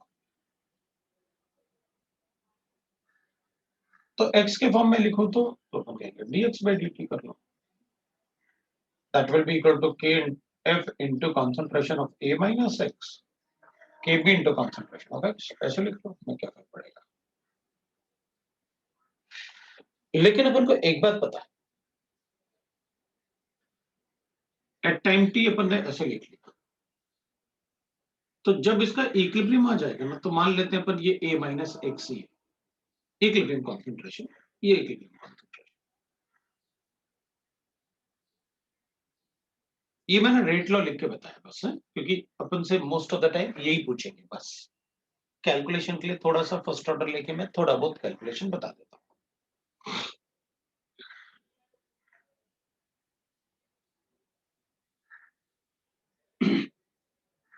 At equilibrium अपन सबको पता है dx by dt will be equal to, obviously बात है, इक्विलिब्रियम में किसी का कंसंट्रेशन थोड़ी चेंज होता है। अगर कंसंट्रेशन चेंज हो रहा है तो इक्विलिब्रियम का है, तो इक्विलिब्रियम का मतलब ही है कि कांस्टेंट हो जाए कंसंट्रेशन। अच्छा, तो उसका मतलब है kf into a minus x is equal to kb into x आ जाएगा। kb will be equal to kf into a minus x divided by x square, ये इक्वेशन 2 है। अब मैं क्या करता हूं, from equation 1, from equation 1 what I get is, इस equation से dx by dt will be equal to kf into a minus x minus kb आ जाएगा। तो इसमें मैं क्या करूंगा, dx by dt में kb की जगह ये सब्स्टिट्यूट कर दूंगा, तो kb की जगह kf into a minus x upon x into आ जाएगा x, ऐसे लिख सकते।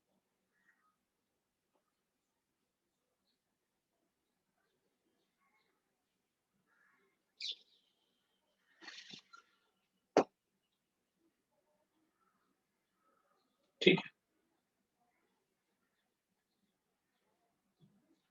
अब इसको सॉल्व करके ना मैं इसको मतलब डिफरेंशिएट कर लूंगा, टाइम ये 0 to x तक डिफरेंशिएट करूंगा और टाइम 0 to t तक वो डिफरेंशिएट करूंगा।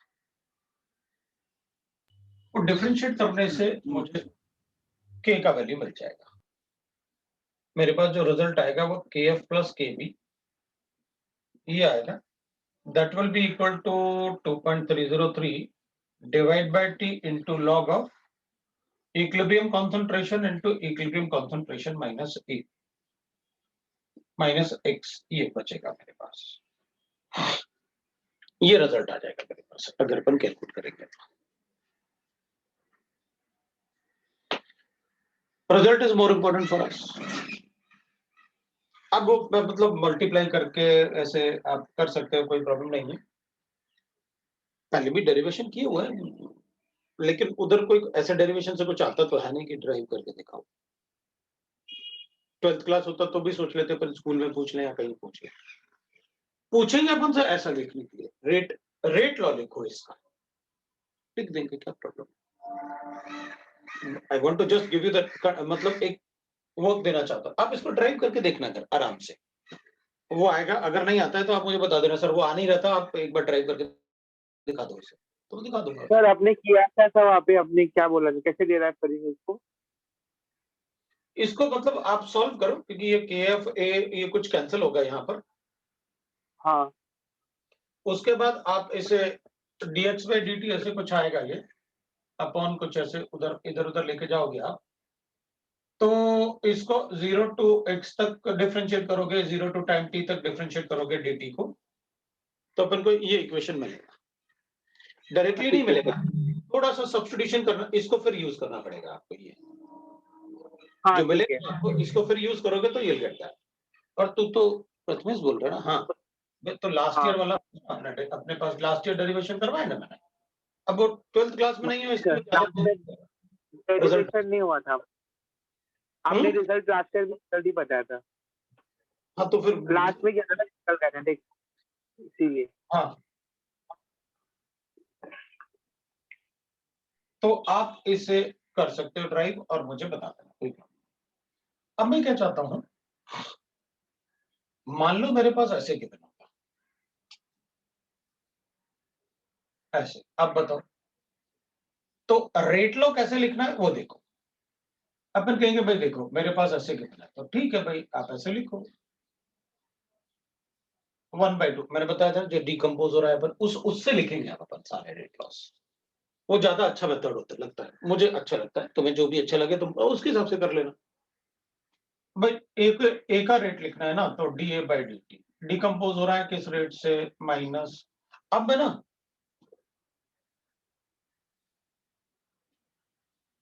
इसको मैं assuming first order reaction,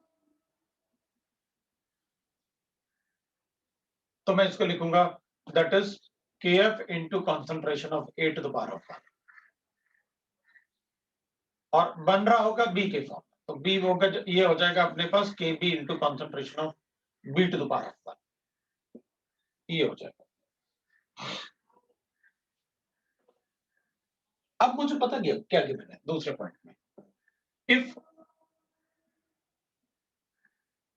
order is not mention, इधर फर्स्ट ऑर्डर था, मेंशन था, तो क्या करूंगा? हाँ, तो ऑर्डर मेंशन नहीं है तो कोई बात नहीं, फिर अपने हिसाब से ही करेंगे अपन, और क्या। ऑर्डर इज नॉट मेंशन,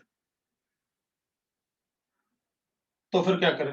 हाँ तो ठीक है ना, अपन को पता तो ही क्या करना होता है, फिर अगर ऑर्डर मेंशन नहीं करोगे तो, ऑर्डर मेंशन नहीं करोगे तो मैं अपने हिसाब से ही कर लूंगा फिर ऐसे 1/2 DA/DT rate of change of, ये करना है अपन को KF into concentration of A to the power of 2। Equilibrium reaction तो एक ही स्टेप रिएक्शन के होते हैं, एक ही स्टेप में होता है रिएक्शन, और बन रहा है किससे, plus KB into B concentration of B to the power of 3। ये सो अगर मुझे आप ये बन रहा है माइनस, इसलिए क्यों लिखा माइनस आपको पता है, तो आप इसको ऐसे लिख लो भाई, तो DA/DT जो है, एक का रेट ऑफ डिकम्पोजिशन अगर मुझे बताना है तो मैं ऐसे बताता हूँ -2 KF into concentration of A to the power of 2 plus 2 into KB into B to the power of 3। ये लिख दूंगा, ये लो भाई आ गया। और हो सकता है अपन से ये भी पूछे भाई मुझे B का भी बताओ रेट, B का रेट बताओ कितना होगा, तो कोई बात नहीं B का रेट बता देंगे, B 1/3 था।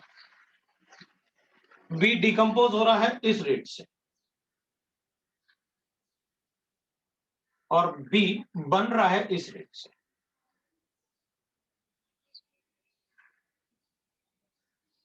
इस रेट से बन रहा है, तो B का रेट ऑफ चेंज क्या हो जाएगा बता देंगे भाई, इधर 3 से मल्टीप्लाई कर देंगे।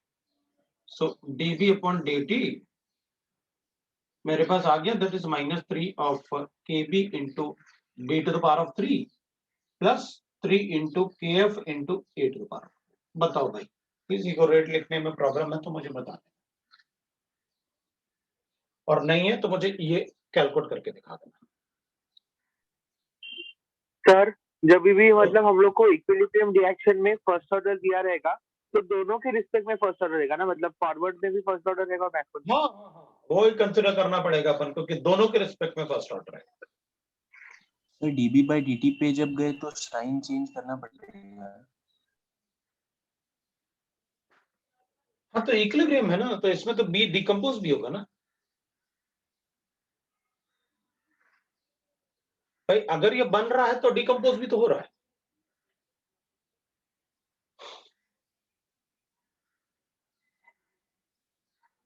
यूनिडायरेक्शनल थोड़ी है ये।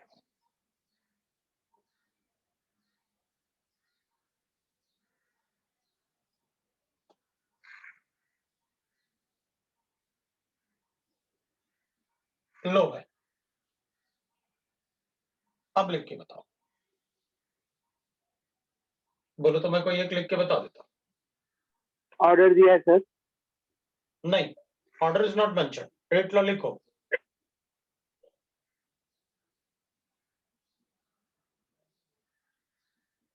डिकम्पोजिशन ऑफ एबीसी,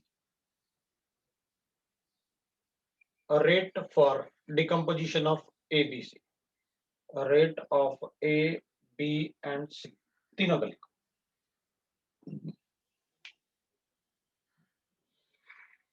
हम्म,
लिखो,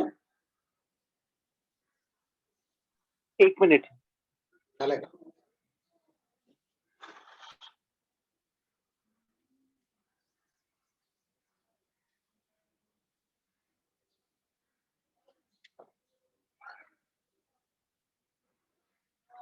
सर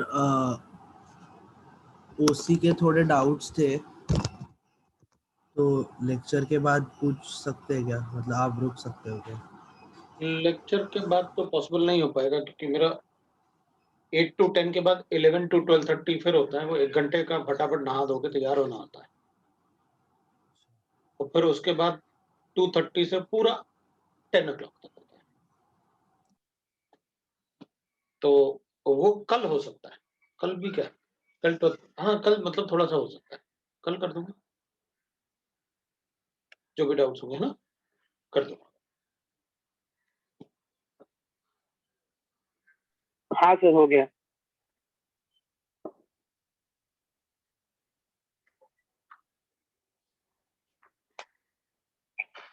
तो 1/2 into dA/dt is equal to लिखा अपन ने, ये KF हो जाएगा, KB हो जाएगा। तो अपन लिखेंगे KF इंटू कॉन्सेंट्रेशन ऑफ, इसका तो डिकम्पोजिशन होगा, सो माइनस, और इससे उनका फॉर्मेशन होगा, तो लिखेंगे अपन KB।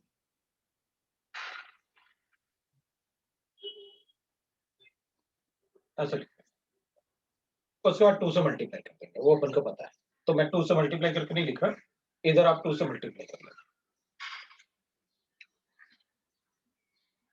बट डिकम्पोजिशन वही बताना 2 से मल्टीप्लाई करने के बाद है, ऐसे नहीं लिख के बताना ये, क्योंकि ये तो रेट लॉ हो गया। 2 से मल्टीप्लाई करेंगे ना, तब अपन को डिकम्पोजिशन ऑफ ए आएगा। अब फॉर्मेशन ऑफ बी की बात कर लेते हैं भाई, तो बी का क्या रेट होगा? तो बी तो पहले डिकम्पोज होगा, कैसे? तो अपन लिखेंगे के बी माइनस हो रहा होगा B to the power of 3 C to the power of 5, और बन रहा होगा किससे? That is A to the power of K F into A to the power of 2, ये बन रहा होगा। अब अपन 3 से मल्टीप्लाई करके रेट बताएंगे बी का। सी के लिए लिखना है तो 1/5 कर लेते हैं भाई, जैसे बी के लिए लिखा है वैसे सी के लिए लिख लेंगे अपन, तो d C by D t minus K B, क्योंकि सी तो डिकम्पोज हो रहा था, minus K B into B to the power of 3 into C to the power of 5, और ए से बन रहा होगा वो, सो के एफ इंटू कॉन्सेंट्रेशन, ये लगा लिया रेट, ये रेट लॉस है, इनसे मल्टीप्लाई करो तो रेट ऑफ डिकम्पोजिशन ऑफ ए आ जाएगा, रेट ऑफ ये आ जाएगा, वेरिएबल बता सकते हैं भाई। अब एक बार अपन बिल्कुल इसी थीम से ना, क्योंकि रेट लॉ ही पूछेंगे अपन से, सीक्वेंशियल रिएक्शन लिख लेते हैं, जैसे इक्विलिब्रियम रिएक्शन लिखे, और कई बार हो सकता है मैं इक्वेशन मतलब सीक्वेंशियल और इन सब को इक्विलिब्रियम दोनों को ही मिक्स कर लूं, मतलब ऐसे भी बना सकता हूं, एक और सीक्वेंशियल रिएक्शन अपन को पता है, वैसे फिजिक्स में बहुत पढ़ा हुआ है सीक्वेंशियल रिएक्शन, फिजिक्स का ही पार्ट है sequential reaction. A gives you B, B gives you C, K1, K2. Rate of decomposition of A we know that.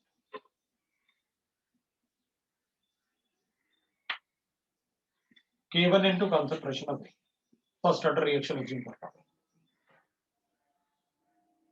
एक इक्वेशन B के लिए लिखूंगा तो dV by dt होगा,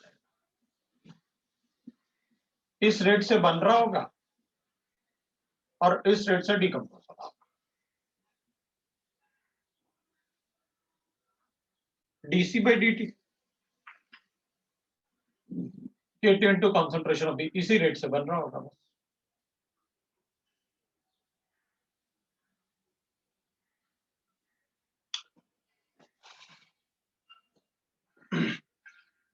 At any moment, total concentration of A will be equal to concentration of A left after time t, B at time t plus C at time t, जैसे अपन ने भी लिखा था थोड़ी देर पहले parallel reaction.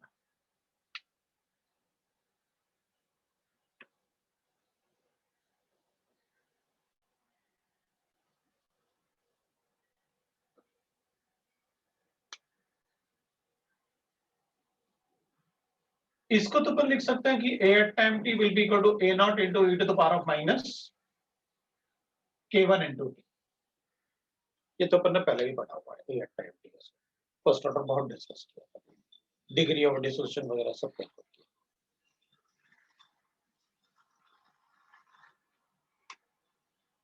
B at time t calculate करना है तो थोड़ा मुश्किल होगा, क्योंकि अपन को इसको भी इंटीग्रेट करना पड़ेगा और A at टाइम की जगह टाइम t की जगह इसको सब्स्टिट्यूट करना होगा, ये A at टाइम t की जगह इसको सब्स्टिट्यूट कर लेंगे, so A not into e to the power of minus K1 t आ जाएगा ऐसे, और फिर इसको इंटीग्रेट करना होगा।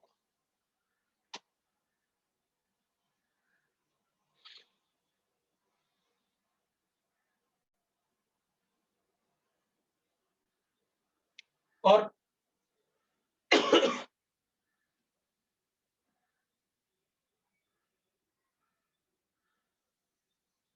अब अगर उसको रिजल्ट ही याद रहे अपन को तो ज्यादा अच्छा है, उतना इंटीग्रेट करने से अच्छा, क्योंकि मॉडर्न फिजिक्स में भी काम आएगा ये रिजल्ट, इसलिए मैं बता रहा हूँ कि अपन को मॉडर्न फिजिक्स में भी काम आएगा।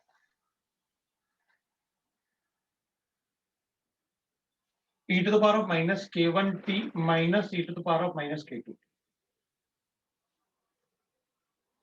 तो अपन को वहां भी काम आता है, इसलिए ये अगर याद रहे तो ज्यादा अच्छा।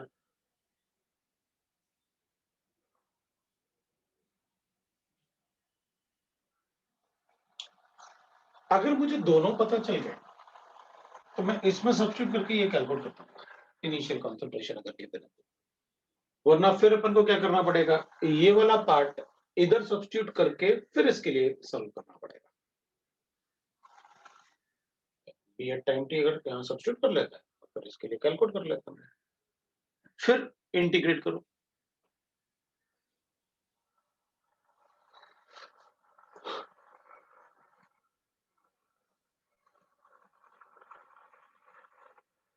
तो बेटर है कि अपन इससे कैलकुलेट। अब ना इसमें ऐसे भी गिवन होता है, देखो ए तो सिर्फ डिकम्पोज होगा, बी बनेगा, सी भी बनेगा। अब इसमें कभी कभी ना अपन से ग्राफ वगैरह भी पूछ लेते हैं, इसमें इतना तो नहीं पूछेंगे, और ग्राफ में वो ऐसे पूछते हैं जैसे अपन को पता है, थोड़ा सा ग्राफ की बात करें तो अपन कहेंगे देख भाई ए तो डिकम्पोज ही होगा बस, बी का फॉर्मेशन भी होगा, उसके बाद डिकम्पोजिशन भी होगा, और सी का सिर्फ फॉर्मेशन होगा, कंसंट्रेशन वर्सेस टाइम।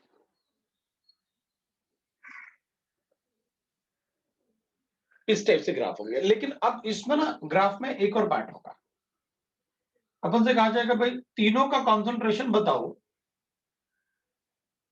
किस टाइप से चेंज हो रहा होगा। तो अपन कहेंगे ठीक है, ए तो डिकम्पोज ही होता रहेगा, ए जो होगा वो डिकम्पोज होता रहेगा,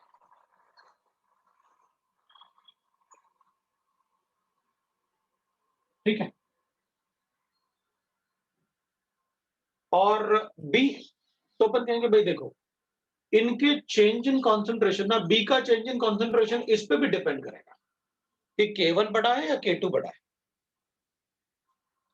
तो अपन कहेंगे ठीक है, अच्छा इसमें बताओ K1 बड़ा है K2 से। तो अपन कहेंगे अच्छा बी बहुत जल्दी फॉर्म हो रहा होगा लेकिन डिकम्पोज थोड़ा धीरे होगा। अच्छा तो इसका मतलब ये हुआ कि बी जैसे ही ए डिकम्पोज होना शुरू होगा बी फॉर्म होना शुरू हो जाएगा।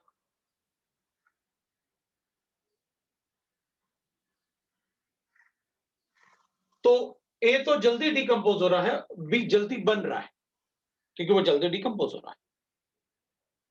फिर उसके बाद ये डिकम्पोज होना शुरू होगा, तो अपन कहेंगे उस केस में अपन ऐसे लिख सकते हैं, अपन को कोई प्रॉब्लम नहीं। तो कॉन्सेंट्रेशन ऑफ बी कभी ए से ज्यादा हो सकता है क्या? हाँ, अगर ये जल्दी बन रहा है और ये डिकम्पोज स्लोली हो रहा है तो हो सकता है ये ज्यादा बन जाए और ये बन ना पाए और ये डिकम्पोज हो गया। तो अपन कहेंगे ठीक है ये ऐसे हो सकता है, लेकिन कॉन्सेंट्रेशन ऑफ बी कभी इनफाइनाइट टाइम पे कभी ए से ज्यादा नहीं होगा। और ग्राफ बी सी का ग्राफ तो कहेंगे अपन, सी का ग्राफ ऐसे शुरू होगा, ऐसे शुरू होगा सी का ग्राफ। ऐसे क्यों शुरू होगा भाई? हाँ क्योंकि ये स्लो है ना, कि रेट कांस्टेंट कम है तो मतलब ये आराम से फॉर्म होगा। तो बी तो जल्दी फॉर्म हो जाएगा लेकिन सी काफी देर के बाद बनना शुरू होगा क्योंकि उसमें आपने कहा है कि K2 बहुत छोटा है K1 से।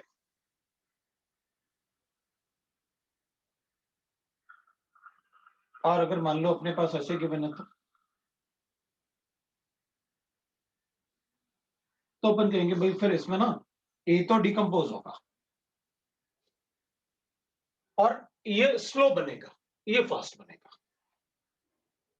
तो अपन कहेंगे उस केस में कभी भी बी ए से बड़ा नहीं हो पाएगा, इसको नीचे ही रहना पड़ेगा आराम से, क्योंकि डिकम ये बनेगा तो इसमें कन्वर्ट हो जाएगा जल्दी से क्योंकि ये बड़ा है इससे। फिर कभी भी बी ए से बड़ा नहीं हो पाएगा क्योंकि ये धीरे धीरे जैसे ही बनेगा इधर आ गया, जैसे ही बनेगा इधर आ गया, जैसे ही बनेगा इधर आ गया, बन स्लो रहा है। सी का कॉन्सेंट्रेशन तो अपन कहेंगे सी का कॉन्सेंट्रेशन, हाँ तो सी का कॉन्सेंट्रेशन भाई अपन सी का कॉन्सेंट्रेशन ज्यादा तो हो सकता है लेकिन रेट जो है जब ये बनेगा तभी तो ये बनेगा, तो अपन कहेंगे ये ना ऑलमोस्ट ऐसे चलेंगे, बन जाएगा कॉन्सेंट्रेशन।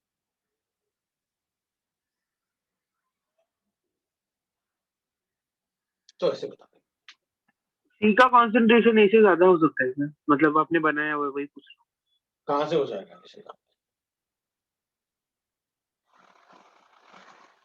एक बराबर हो जाएगा और क्या, रुक जाएगा, ठीक है ना, अपने आप बता देना है तो वो पता तो है बन जो, ए से ज्यादा थोड़ी हो सकता है सी, ठीक है ना। अब ठीक है, so we got like this. अब कभी कभी होता है कि अपन से कहते हैं कि बताओ भाई किस टाइम पे बी, क्योंकि बी का तो बी तो बन भी रहा होगा और बी डिकम्पोज ही रहा होगा, तो ये जो टाइम होता है इस पे अपन कहते हैं B max, maximum concentration of B in any reaction, वो बी मैक्स होता है।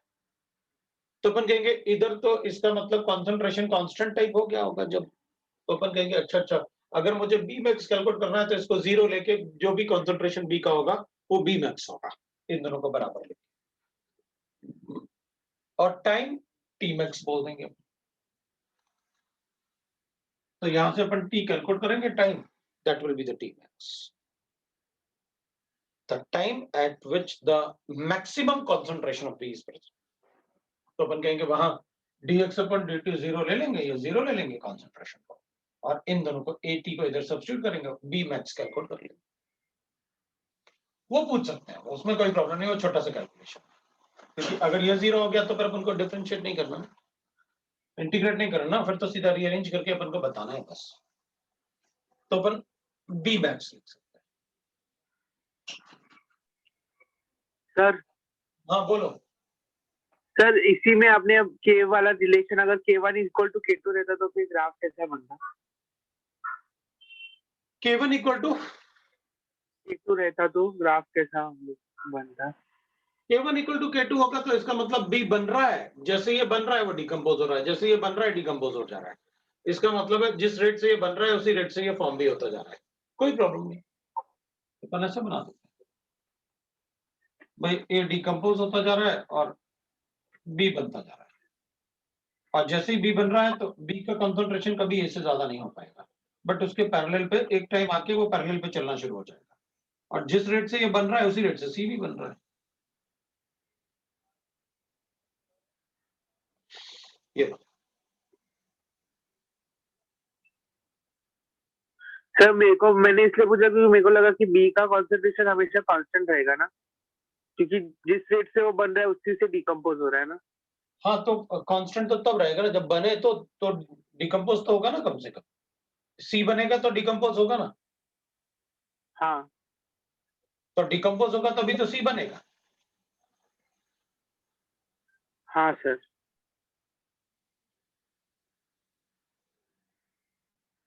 अपन बता सकते हैं, और थोड़ा सा अपन कॉमन सेंस यूज करके बता देंगे।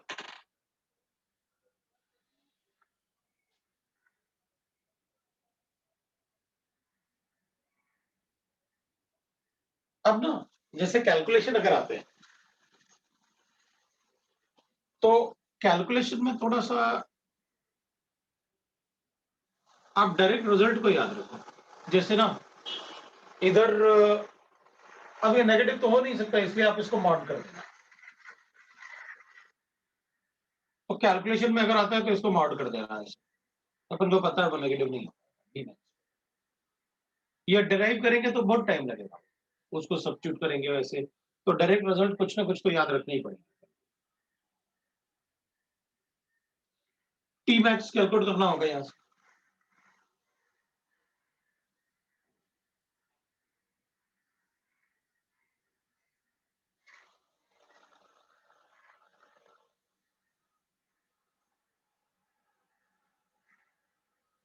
ऐसे बताओ, और जहां भी ये K1 K2 या K1, क्योंकि इसमें ना इतना सारा याद रखना मुश्किल होता है, इसलिए अपन मॉड लगा देंगे कि भाई ऑब्वियसली बात है नेगेटिव थोड़ी आ जाएगा टी मैक्स। तो अभी तो अपन ब्रैकेट रख लेते हैं, लेकिन बाद में अपन मॉड लगा के कैलकुलेशन कर लेंगे।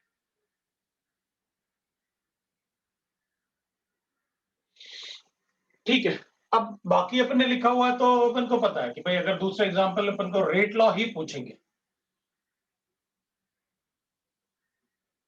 तो अपन को पता है क्या, इनको चेंजेस करोगे और क्या करोगे। मुझे मेंशन नहीं है कि फर्स्ट ऑर्डर है, हमको रेट लॉ पूछा है बस, अब मैं ये हटा रहा हूँ सारा।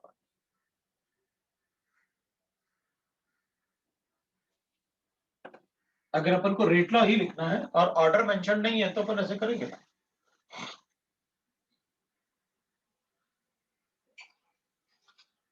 तो अब ए डिकम्पोज होगा तो बी बनेगा, और बी डिकम्पोज होगा तो सी बनेगा,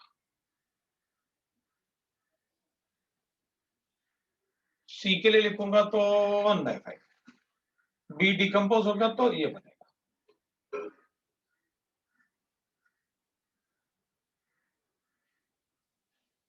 ये सी का रेट। तो ऐसे पूछ सकते हैं और रेट लो बस।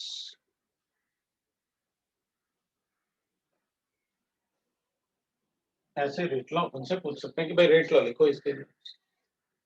तो rate of decomposition of B पूछ लेंगे, ऐसे बोलो कोफिशिएंट है तो ये रेट लेंगे अगर ऑर्डर मेंशन नहीं है तो।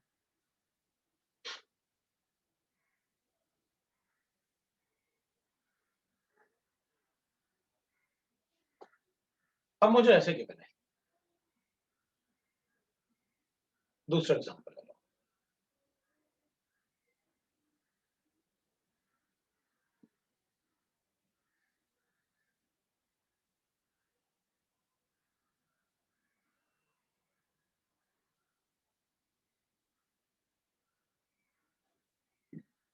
एक मिनट रुकना।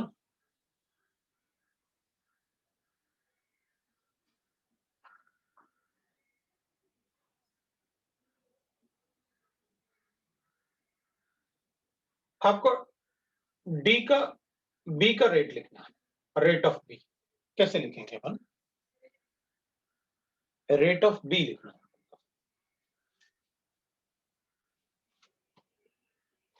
मुझे rate of change of B calculate करना है। ऐसे ही कुछ पूछ लेंगे उनसे इक्वेशन बना के, बाकी रेट लॉ रेट कांस्टेंट वगैरह यही होता है इसमें। ऑर्डर तो नहीं दिया हुआ ना सर जी? नहीं, ऑर्डर नहीं गिवन है, ऑर्डर नहीं देंगे वो।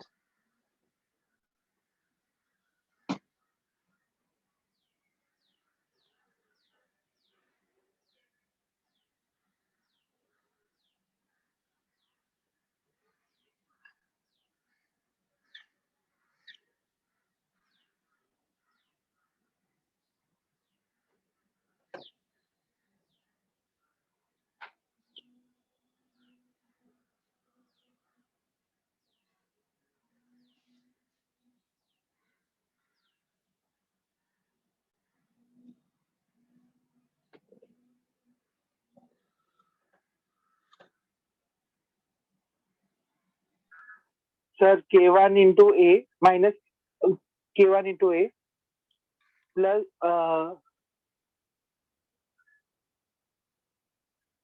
ये बन रहा होगा K1 into A से, ठीक है, K1 into A minus K2 into B square minus K2 into D square plus K3 into C into D cube plus K3 into C into D to the power of 3।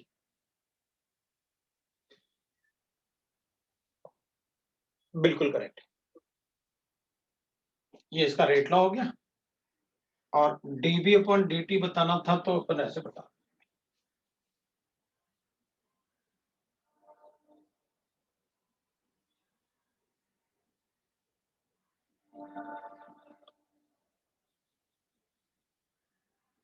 ये हो गया अपना rate of change of B का rate.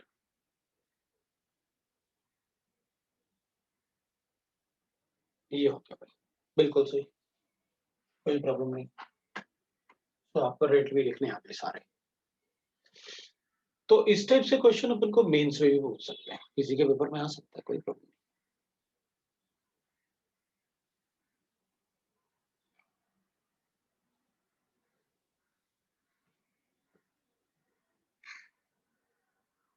ठीक है, ये आपका chemical kinetics खत्म हो गया।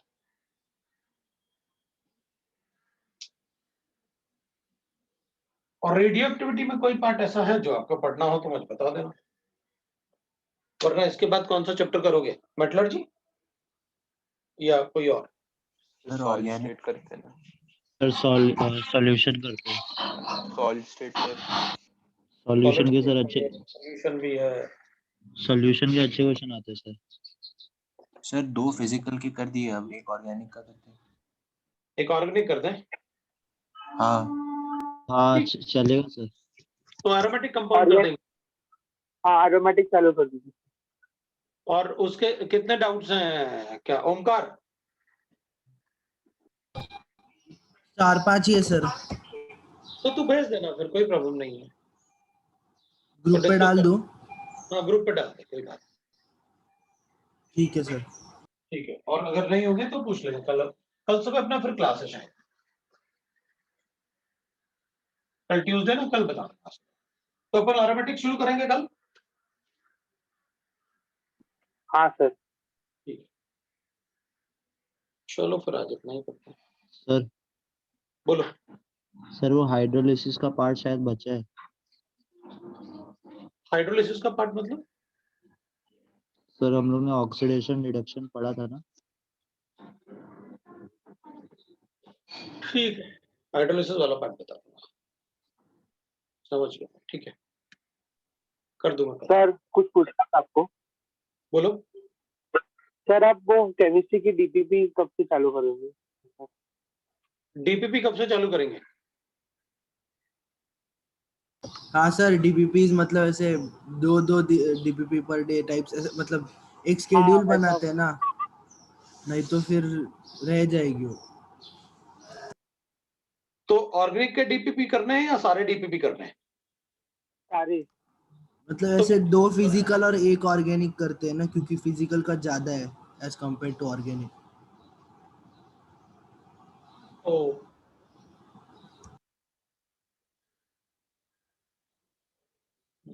कैसे करें, क्लास में ही करें जैसे या मतलब आप कोई डे फिक्स कर दीजिए, जैसे आपका कल लेक्चर है और फिर थर्सडे को है ना लेक्चर आपका नेक्स्ट, तो आप थर्सडे तक ऐसा डेडलाइन रख दीजिए कि फिजिकल के 3 डीपीपी कर लेना और ऑर्गेनिक के 2, ऐसे मतलब। हाँ सर, मतलब आप ना एक वीकली डेडलाइन फिक्स कर दीजिए कि इतना ये इस दिन तक इतना होना चाहिए डीपीपी। देख, तो अगर फिर एक डीपीपी रोज भी करोगे आप, तो भी वीक में 6 डीपीपी तो हो ही जाएंगे। तो 4 फिजिकल कर लो, 2 उसी के कर लो। थर्सडे तक ना सर? हाँ, ठीक है। इस बार या फिर अपन ऐसे कर लेते हैं, थोड़ा मतलब टाइम कम है तो अभी 2-3 दिन बाद, तो आप 3 ये कर दो और 3 ये, थोड़ा इसमें टाइम कम लगेगा ना, फटाफट हो जाएगा। वाली डीपीपी करनी है। हाँ कौन सी डीपीपी करनी है? हाँ, डीपीपी 1 से शुरू करो ना। दोनों 11th और 12th ना। और क्या, ये 11th 12th क्या मतलब, जो भी सीक्वेंस हमें गिवन होगा अपन उससे करेंगे, ए वाला डीपीपी ए। 11th कर लिया जैसे कि ये वाली मतलब जो मुझे 11th 12th में अभी नया डीपीपी मिला होगा ना तुमको? हाँ सर, मिला हुआ है। हाँ, तो उसी डीपीपी को करो ना। तो सर वो ये मतलब कैसे कर 11th का कितना डीपीपी और 12th का कितना? जो भी उसमें सीक्वेंस है, हाँ उस सीक्वेंस को फॉलो करो। 3 फिजिकल के, 3 ओसी के। इससे पहले आपने डीपीपी कुछ सॉल्व किए? नहीं, नहीं सर। नहीं। केमिस्ट्री के तो अभी चालू नहीं किए। तो फिर शुरू करो ठीक है। पहले डीपीपी से, ठीक है, चलो। 11th वाली से करना ना। बिल्कुल, मतलब 11th वाला हो जो भी हो, मैं तो पहले डीपीपी से शुरू करना है। डीपीपी ए, हाँ ए बी सी करके आता है डीपीपी। डीपीपी ए उसमें 11 डीपीपी है, डीपीपी बी उसमें 20 डीपीपी है, डीपीपी सी उसमें 15 डीपीपी है, ऐसे होता है। तो ए वाले के फर्स्ट 3 डीपीपी करो, हाँ सर। ठीक है, चल फिर ओके।